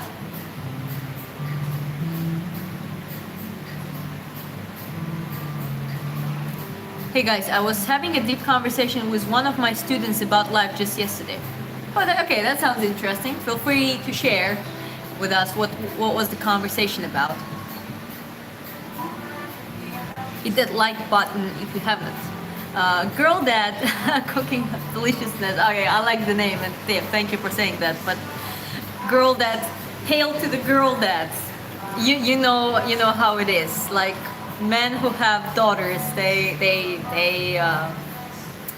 know how it is. I look sweaty. Yeah, I'm glowing a little bit, but it's Southeast Asia. It's impossible not to be sweaty here.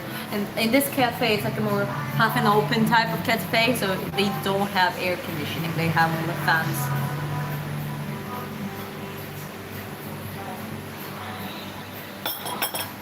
Red Rocky. It ain't about how hard you hit, but how can get hit and keep moving forward.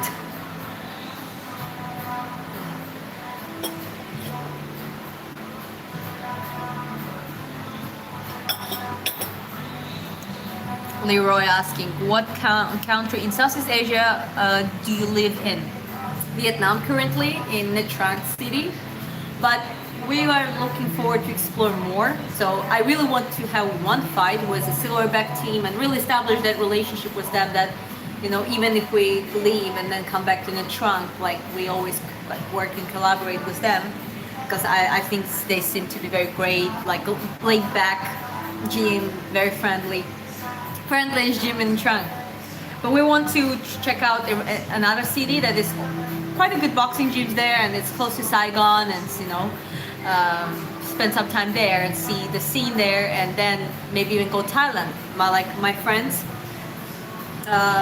my Georgian friend and his wife. So the Georgian friend is the coach. His wife is an MMA fighter. So they are training with Valentina Shevchenko. There's like teammates, and now Elena is making her like very big fight on 23rd July, and that fight will be it's gonna be in the same period as the UFC fight night in Abu Dhabi, and they're gonna have a close look at her. She's gonna fight someone also undefeated, and yeah, it was like with her husband, like even like we're staying in touch constantly, and he's been like saying, just come over. He's been telling how sweet Valentina is, and how laid back, and how humble, and another Georgian, a common acquaintance and their friend, came to Thailand. She just accepted, like she accepts everyone, obviously through the friends, to train with her, and she seems to be a great person. She's my female GOAT. I mean, respect Amanda Nunes, she's also a female GOAT, but to me, Amanda and Valentina are, to me, Valentina won that second fight.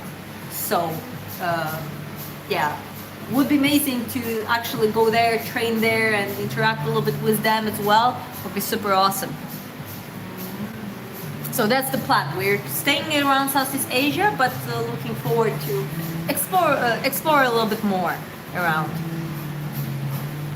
Okay, the conversation was, it's about how people are comfortable with negativity. Okay, well, it's similar topic, or close enough topic to what we've been talking about here a little bit.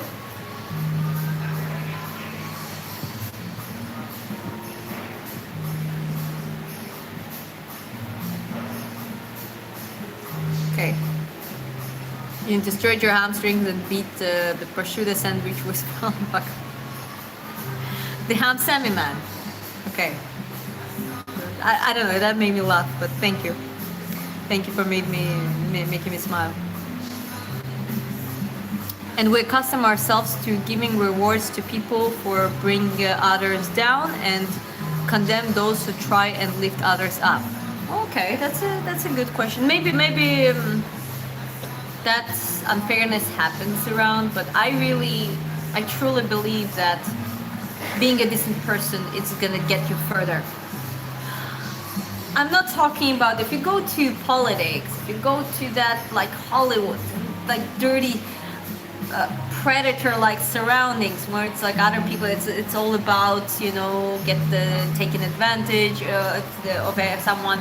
That is different. But if we're talking about really go far and be in the environment of decent, good people, build the community, I think the decency always gonna win. That's what I think. If your goal is not the ultimate fame and glamorousness and that power, and influence over political spectrum, then if your goals are a little bit directed differently, then I think decency gonna get you further. What's up from Okinawa, Japan? Cool.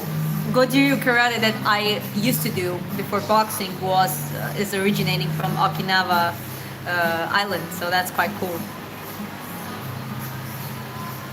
Cristiano Ronaldo, I'm in the States, Marine Corps, 3 6. That's cool. That's thank you for your service, but we're from different countries, but still, I mentioned today that I have a great respect for military people. Can you show us your favorite combo? I have quite many. But I don't know. Let me just turn it around. Like something like this. So the cutting angle, so getting like this, jab, cross, leaning already on the sides, going on the side, 1, 2, 3. So like go like something like that. Yeah, I have training a little bit later. Gotta warm up better.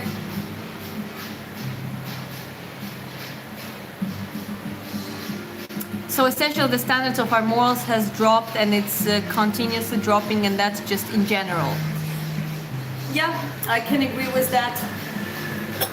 Don't you feel, just a question, and it's my personal opinion, but it also feels even, it's not exaggerated, but it feels more, even worse in the social medias. Because let's think about it.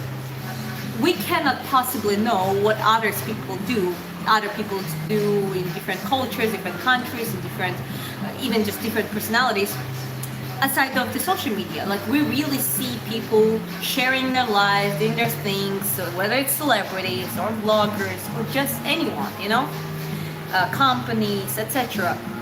So I think this line between how it's in the social media life, which is, I'm not saying it's not a true life, it's part of our lives. Like me being here, saying what I'm saying, that's me. But also, in the real life, outside of the social media, outside of the camera, how is it? Like, I still think, and I still want to believe that in the communities, at least, where social media influence is not as heavy, maybe more remote places, maybe, I don't know, like not in the very stressful areas like the megapolis cities or the most central areas. I think people are more chill. I think, going to your neighbor, just being decent, and no one is perfect and never been perfect, but I think that laid back life is just better. Like here in Vietnam, I interact with people, Vietnamese, foreigners, and it's just chill, and people are decent. People can be decent at least. But once you go on social media, you're like, and it's also about what the algorithm is feeding you and how well you filter it. You just see completely different scenery, and it wires you up too. So many times I would watch in social media, and I would get miserable. I would get angry when it's about politics in Georgia or like some international stuff. The problem is that if you go some places, let's say somewhere in New York and Central, I think people are really so stressed because they don't separate or don't feel that separation between the social media life or how they try to make us wired up and actual life, how it can be. There is not a distinction between it. So people are cussing, people are angry, people are stressed, and they flash it off on each other. And yeah, I mean, do you think that I just shared my opinion? But do you think that also is the case here? Exactly, the social media. Yeah, that's the life we see, but I refuse to believe that's a real life.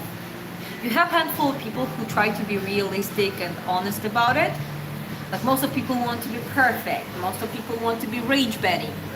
Some people want to be rage baiting. Anything to get views, whatever, anything to get views.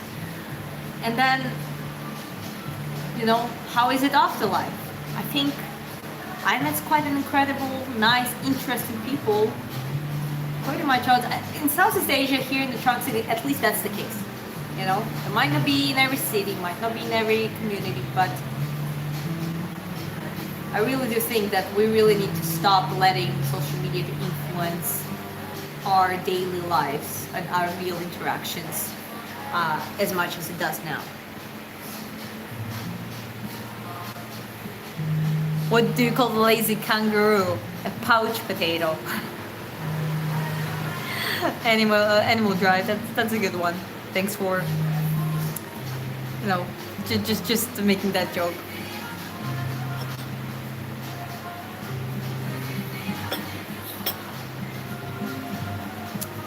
One versus one, me. Yeah, I'm Street Fighter from Chicago.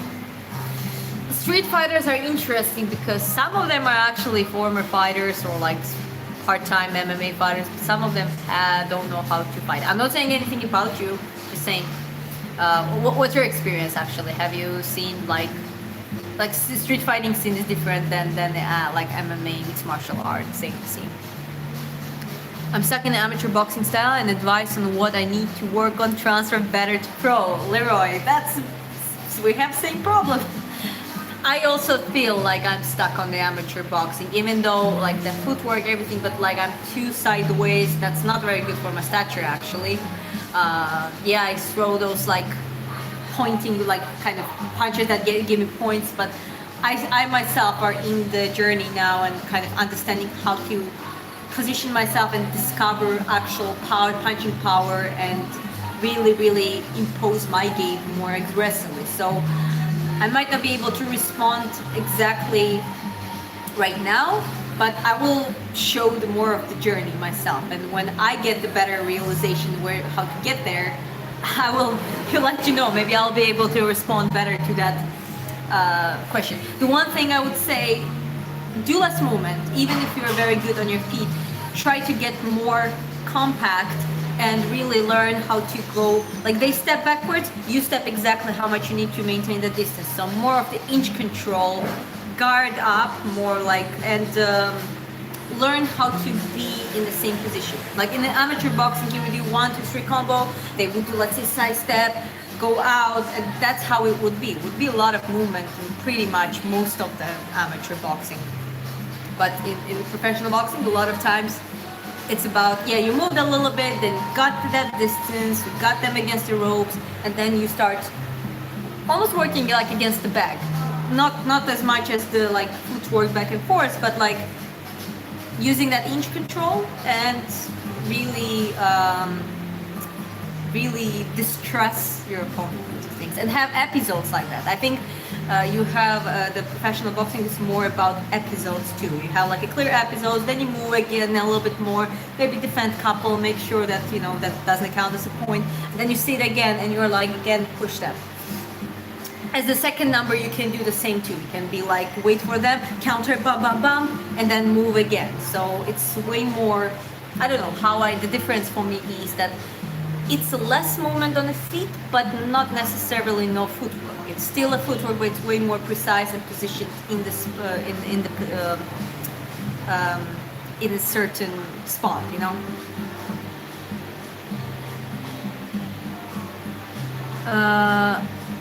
Okay, too many people rage baiting, trolling, and promote feelings as propaganda, but it's the new era. I think people also get over it. People, like you see the Erling Haaland obsession. Why? Because he seems to be a relatable guy.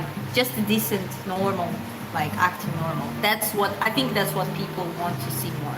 They want to, and that's always been like that in the communities. You would want to cheer and push and promote some young guy in your community who had that, like, who was polite to people and, you know, decent, but also had that talent.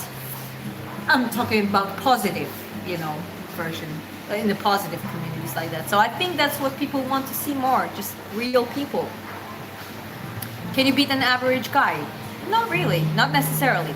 I can probably defend myself. I probably can just, they wouldn't probably expect the speed and the punch I would get to them, but if they would land a punch, like average man hitting you, unless it's completely clumsy and like, I'm talking about men who can works this in the garage and do some basic work. As a woman, you don't want to get hit by an average man or any man, because it's such a disparity in the weight and the power. Even the clumsy punch landing on you is like, it's gonna drop me, right? So yeah, that's my answer.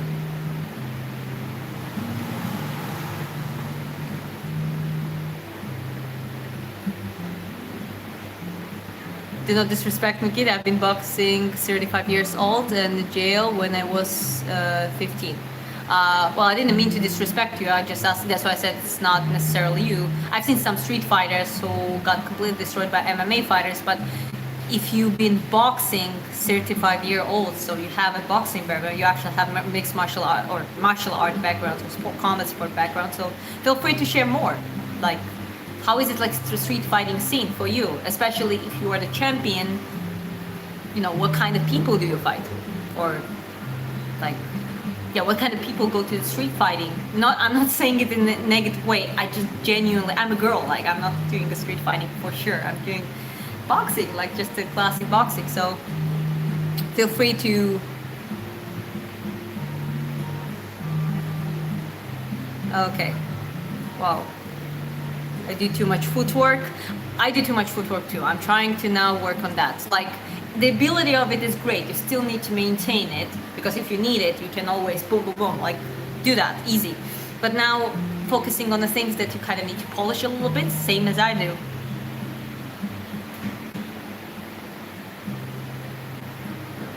You should go to jail to be a pro. I just imagine myself in the lesbian jail, as an American lesbian jail with boxing. Not gonna lie, some great boxers were in jail or came from jail. You have Sonny Liston, you have Tyson period, it's like many others too. It's tough scene, but not everyone though, not every boxer. There you have boxers, great boxers of different backgrounds. One thing that works is using a weighted vest, even walking around with it 4 hours a day, or train with it. You will punch like a heavier weight. Over time, it improves your speed as well. That's a good one. You might not, I mean, sometimes it's inconvenient to, well, depending on your lifestyle or some schedule, it might not be easiest to think, but I actually like weighted training, even on the training. I think it makes sense completely.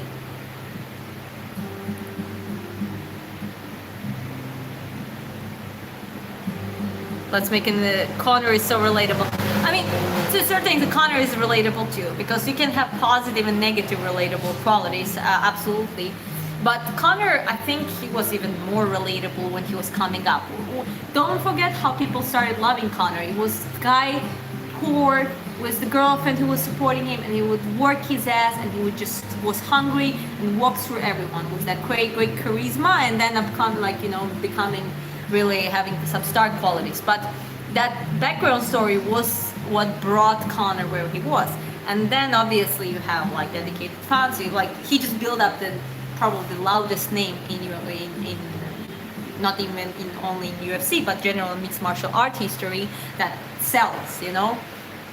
But Conor had quite a few very relatable and very good virtuous qualities, which were especially when he was upcoming. I don't know how to work the back like you. I even do too much footwork when I work at the back. It annoys me because I'm trying to get good at pro style.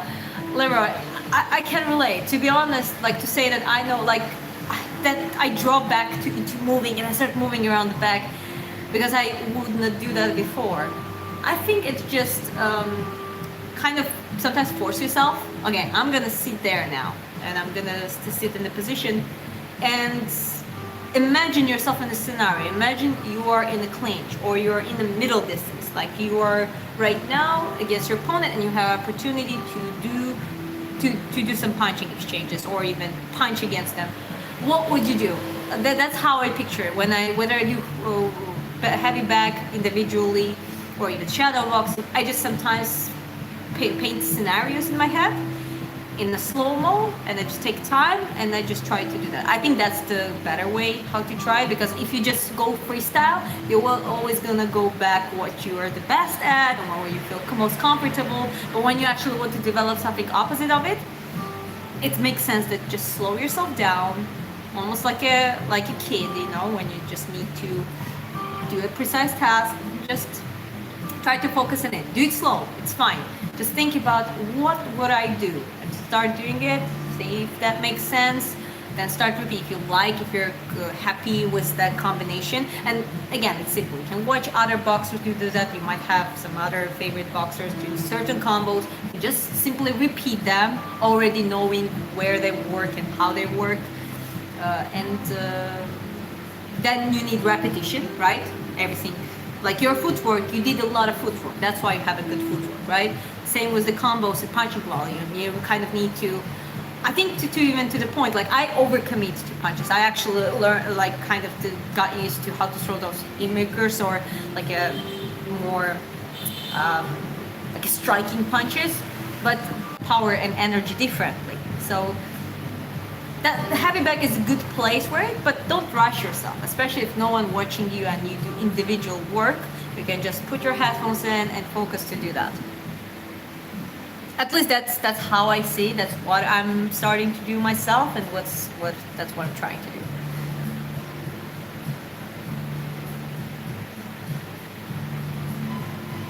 Okay.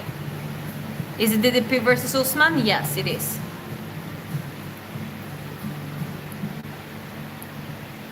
In the street fights, it's incredible. 500 to 7 IB will can knock out even a man out. I mean, first of all, usually do people do street fighting with like almost like a bare knuckle? Because that's quite like it's tough. Bare knuckle is a different story. Once you don't have those gloves, it changes everything.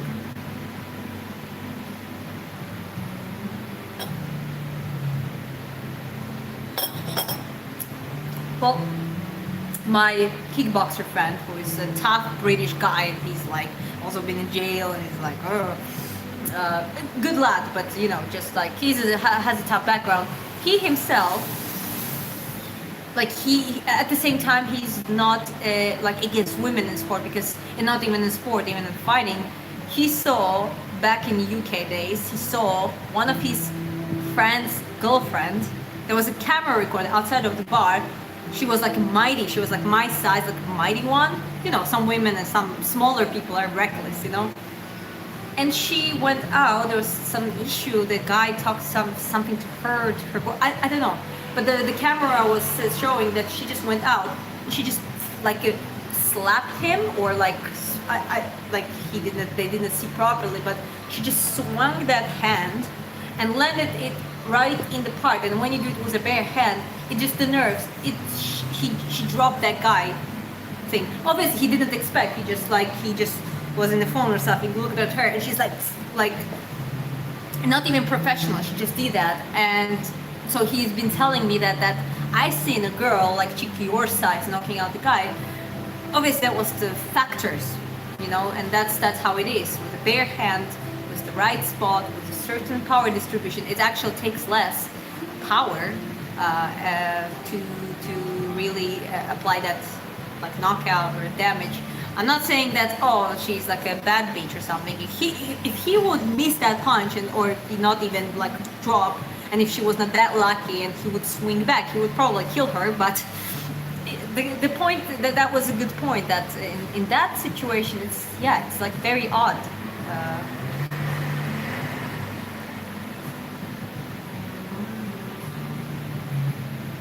Orange is the new black. What's the accent? I heard it before. It's like, call it middle Eastern Europe, something like that. Can you just get married already? I'm already married, guys. I appreciate you, but I'm already married.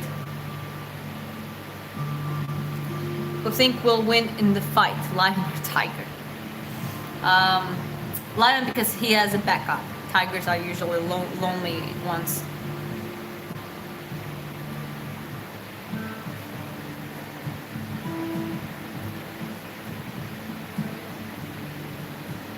Right. Okay. Here in New Zealand, we go to town. Okay. Usyk and Crawford best boxers right now. Drizzy, hi, welcome back. Well, pound for pound, actually, Inoue is number one. And to be honest, when I watched the guy's documentary a little bit and some of more of his fights, he's actually impressive.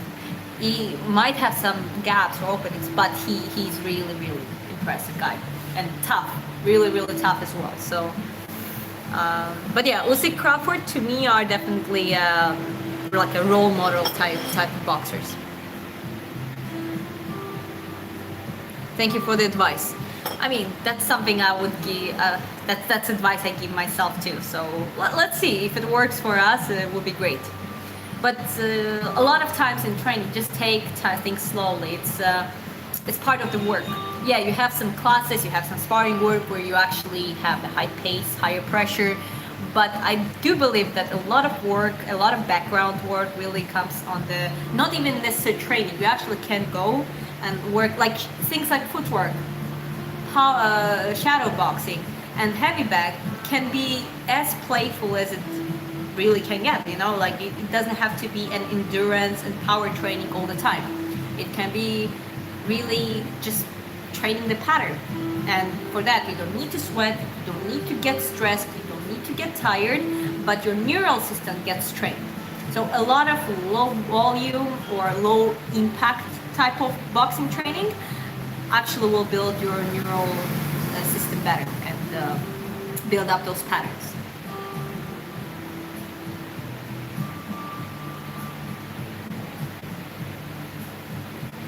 I don't box either, nothing wrong with punching people while they are in the ground. Then you're an MMA folk.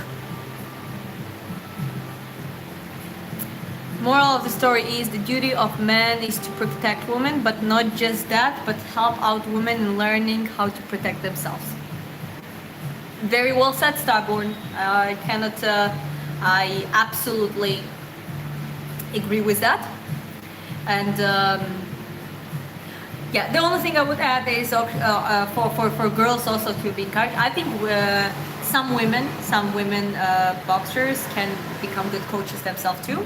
So I think that's the beauty of it. You might, as a woman, you're not gonna be strongest or fastest or this and that like comparing to men, right?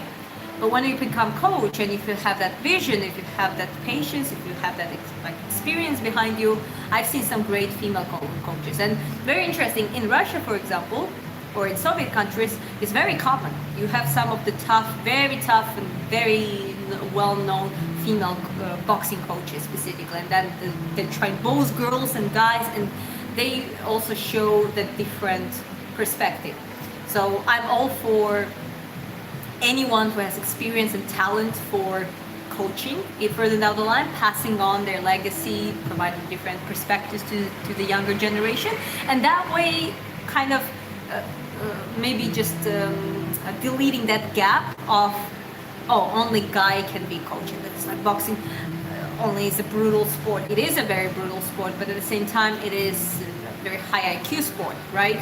So yeah, when I see a good female coaches that are, you know, that don't try to be like men, don't try to be like maybe like more like men like, but actually are just good at explaining, maybe show some nuance. And there were some I've seen in the social medias even, and then following them.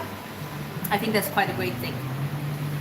yeah, that's more on the coaching side and the boxing and like generally. But as you said, Starborn, yeah, men should be protectors, provide they should shine, be leaders, but also they shouldn't be like competing to women. Yeah, they should want their daughters, their wives, their like sisters, mothers to be able, you know, to also be strong, to also be able to protect themselves. One of the best men I met are completely encouraging of that, not the opposite. Mostly street fighting is my thing. I was stabbed once in the fight, but that's what happens when there are no rules. Yeah, I mean, it's like a street fighting is a street fighting. It's not necessarily a sport anymore. Like you can call it a sport. Even bare knuckle comparing to it is a sport.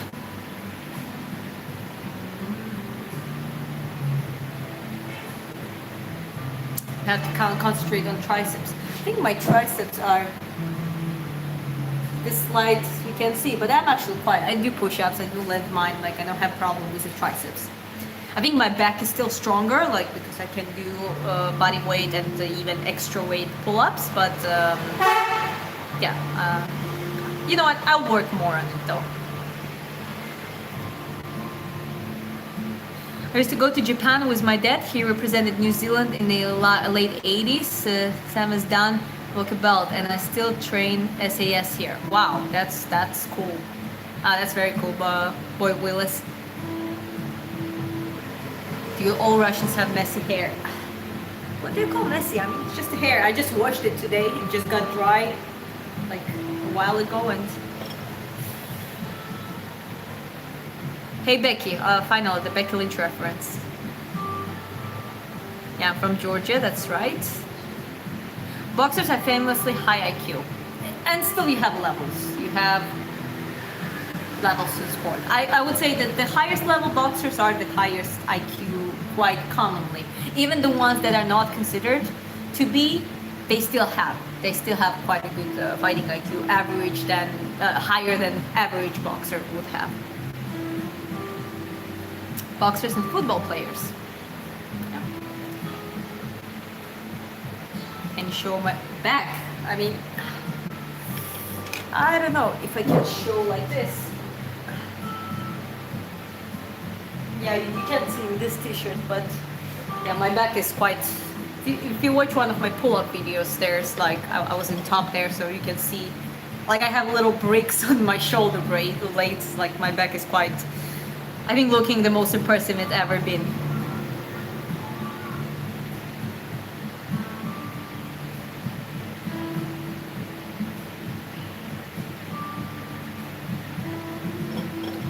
I like Georgian culture, like Trio Mandili. Trio Mandili is, yeah, they kind of got viral. It's the trio of the girls singing, playing Panduri, Chunguri, and singing like Georgian, like three voice songs. It's,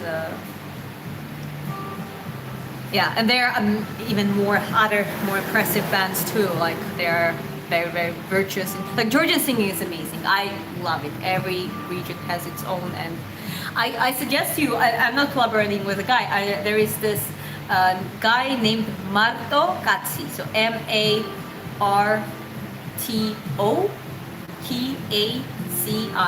Marto Katsi. So it's in Georgian. It's in English, but Latin letters. But Marto Katsi means like only man, just only like one man or only man. He's you can find him in Instagram, Facebook. He's the teacher of singing. He sings. And he shows you how it is, and he sings different songs from different Georgian regions. And like, if you really want to hear how Georgian music, folk music sounds, you should check out that guy.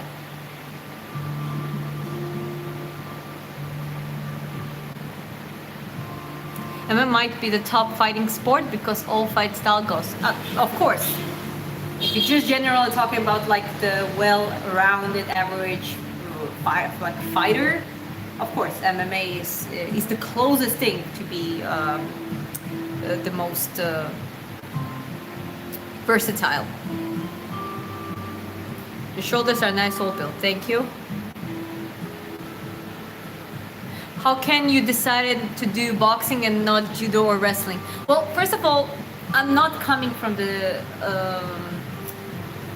sports like family. My father and my mother, neither of them. They did a little bit. Like I think they had a good potential, but never did like judo or anything like that. Because very commonly in Georgia, girls who go to judo, and we actually have very good, strong judo team, and we have very strong female representative too, like Eter Liparteliani, for example. She's like a multiple time gold medalist, world champion, that kind of stuff. Um, but again, like I started boxing because I wanted to do it, and wrestling wasn't really like. I tried a little bit of freestyle wrestling with the friends during pandemic, and I think I actually could do quite well. But that was again later in my life, so yeah, I just kind of leaned more into boxing. I would probably train wrestling, but right now, for example, on my boxing journey, it would be unnecessary risk training wrestling and potentially get any injury or strain up myself. Just not the best thing. Fun fact: Terence Crawford has a wrestling background, which is cool. I think even in boxing, it makes sense to add some boxing wrestling, like Vasily Lomachenko's father. He didn't only put him in dancing, but also they did. The part of the training would be upper body wrestling. So to actually be resilient enough in the clinch work and know how to do things there. And like upper body wrestling is a good exercise for it. Or like catching leg even. So yeah, wrestling I think has a lot of benefits. If I do wrestling for boxing, I would do that in that manner. But at the same time, doing like a real full-size wrestling is a little bit too risky.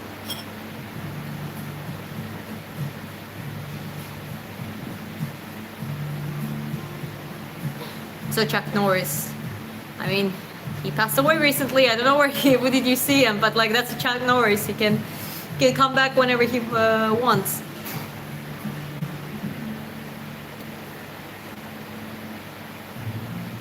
Wow, it's a truly amazing country with a fascinating background. Oh, did you check out the guy with the singing? I'm just wondering if you did. Look at the wrestling from WWE. The man like WWE. You can consider it's elite stunt work. I mean, yes, it's staged, but it's so difficult and so injury risky. To be honest, I think it's even harder than in a lot of ways. It's harder than just fighting. Because in fighting, you actually, if you do smart, you actually want to avoid injuries and you make it as much productive for yourself, and training camps are built around that. In WWE, you're trained to slam, you stage, like you rehearse those scenarios, but imagine even on the training, it's high risk of getting injury of doing those. So yeah, I think it's quite incredible.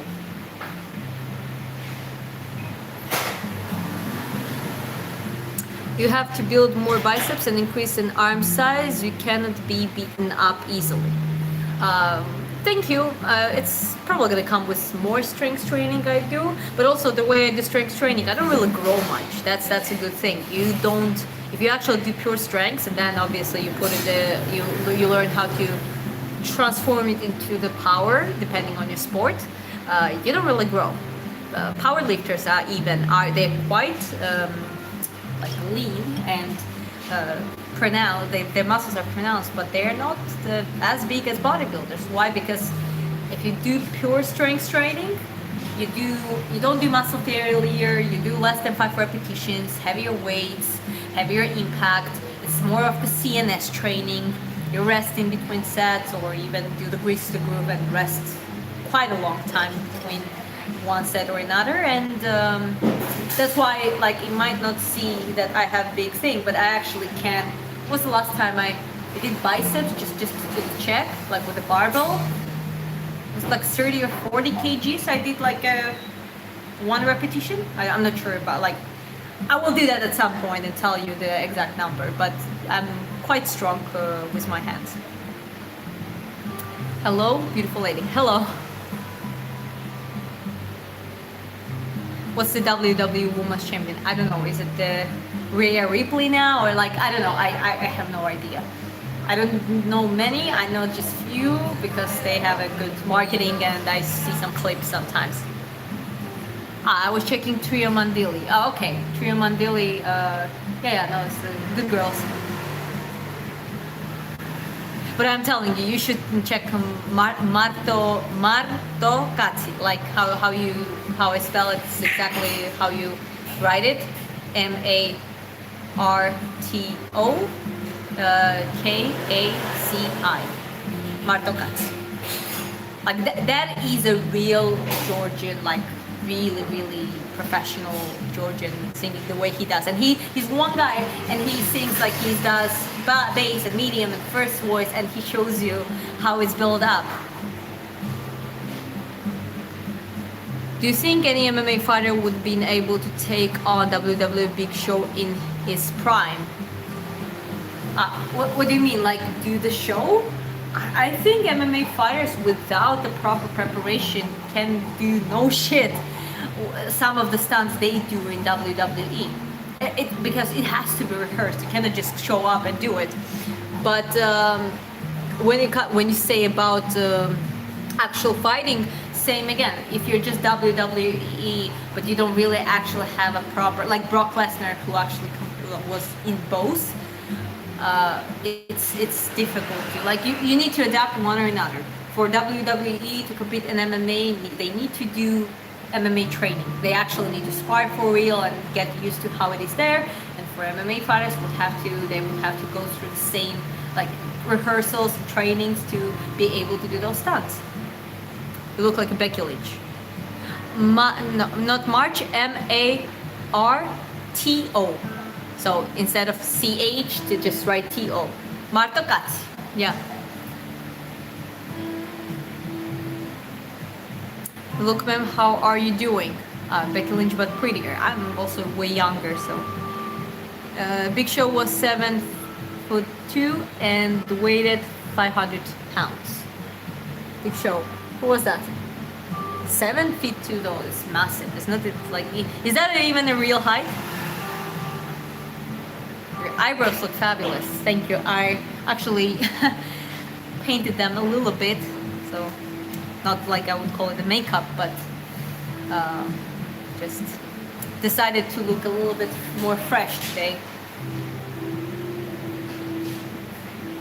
Big Show was 6'8", not 7'2". Yeah, that kind of makes more sense. Like 6'8" is 7'2". What was the highest, tallest person in the world, or currently, or recorded?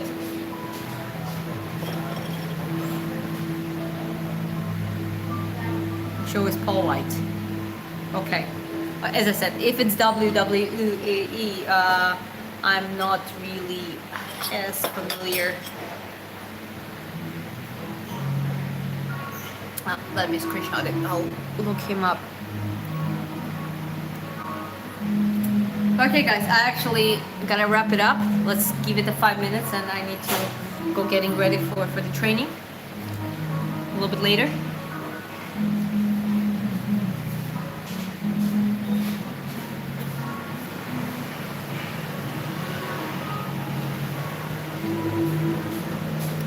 See ya. Have a good one. Robert Wedlow was the tallest at the 9'0". Was that what's the diagnosis for it? It's like when your growth hormone. It's the same diagnosis as Bigfoot Silva has.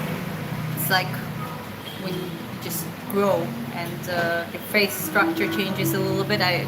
Acromegalia. I don't remember the name exactly, but. Take care, Leroy. Thank you, and let's see. We gotta improve our game and do the right things for it. So good luck on your journey. Have a good workout. Thank you very much. Okay, guys. Yeah, since you're heading out too, I'm just also gonna go. Thank you very much. It was nice. I'm just gonna wrap it up with a couple of words about coming back stronger and build. Just get. Stoic here. Loss, win, success, non-success. Don't let it don't let it shatter your ego, shatter your life. Just none of that matters. What matters is your long-term legacy, what your family, who you are, and what value you bring out there. And yeah, if you look at everything, even if you're a fighter or you love something, you look at it as the bigger game with multiple different parts of it. It's gonna be um, different. That's what I wanted to say. Acromegaly. Okay, that's that. I remembered correctly. Stay safe, Diana. Thank you, Starborn. You too. Chris says, take care, good people in the chat. It's my husband. Take care, Miss Monica Agustin. And we literally have physical big as hell. Yeah, well, makes sense, Barbell Man. Okay, guys. Yeah, now it's time to go. Thank you very much. Have a good day, good night, depending where you are, and I see you in the next one. Thank you. Bye.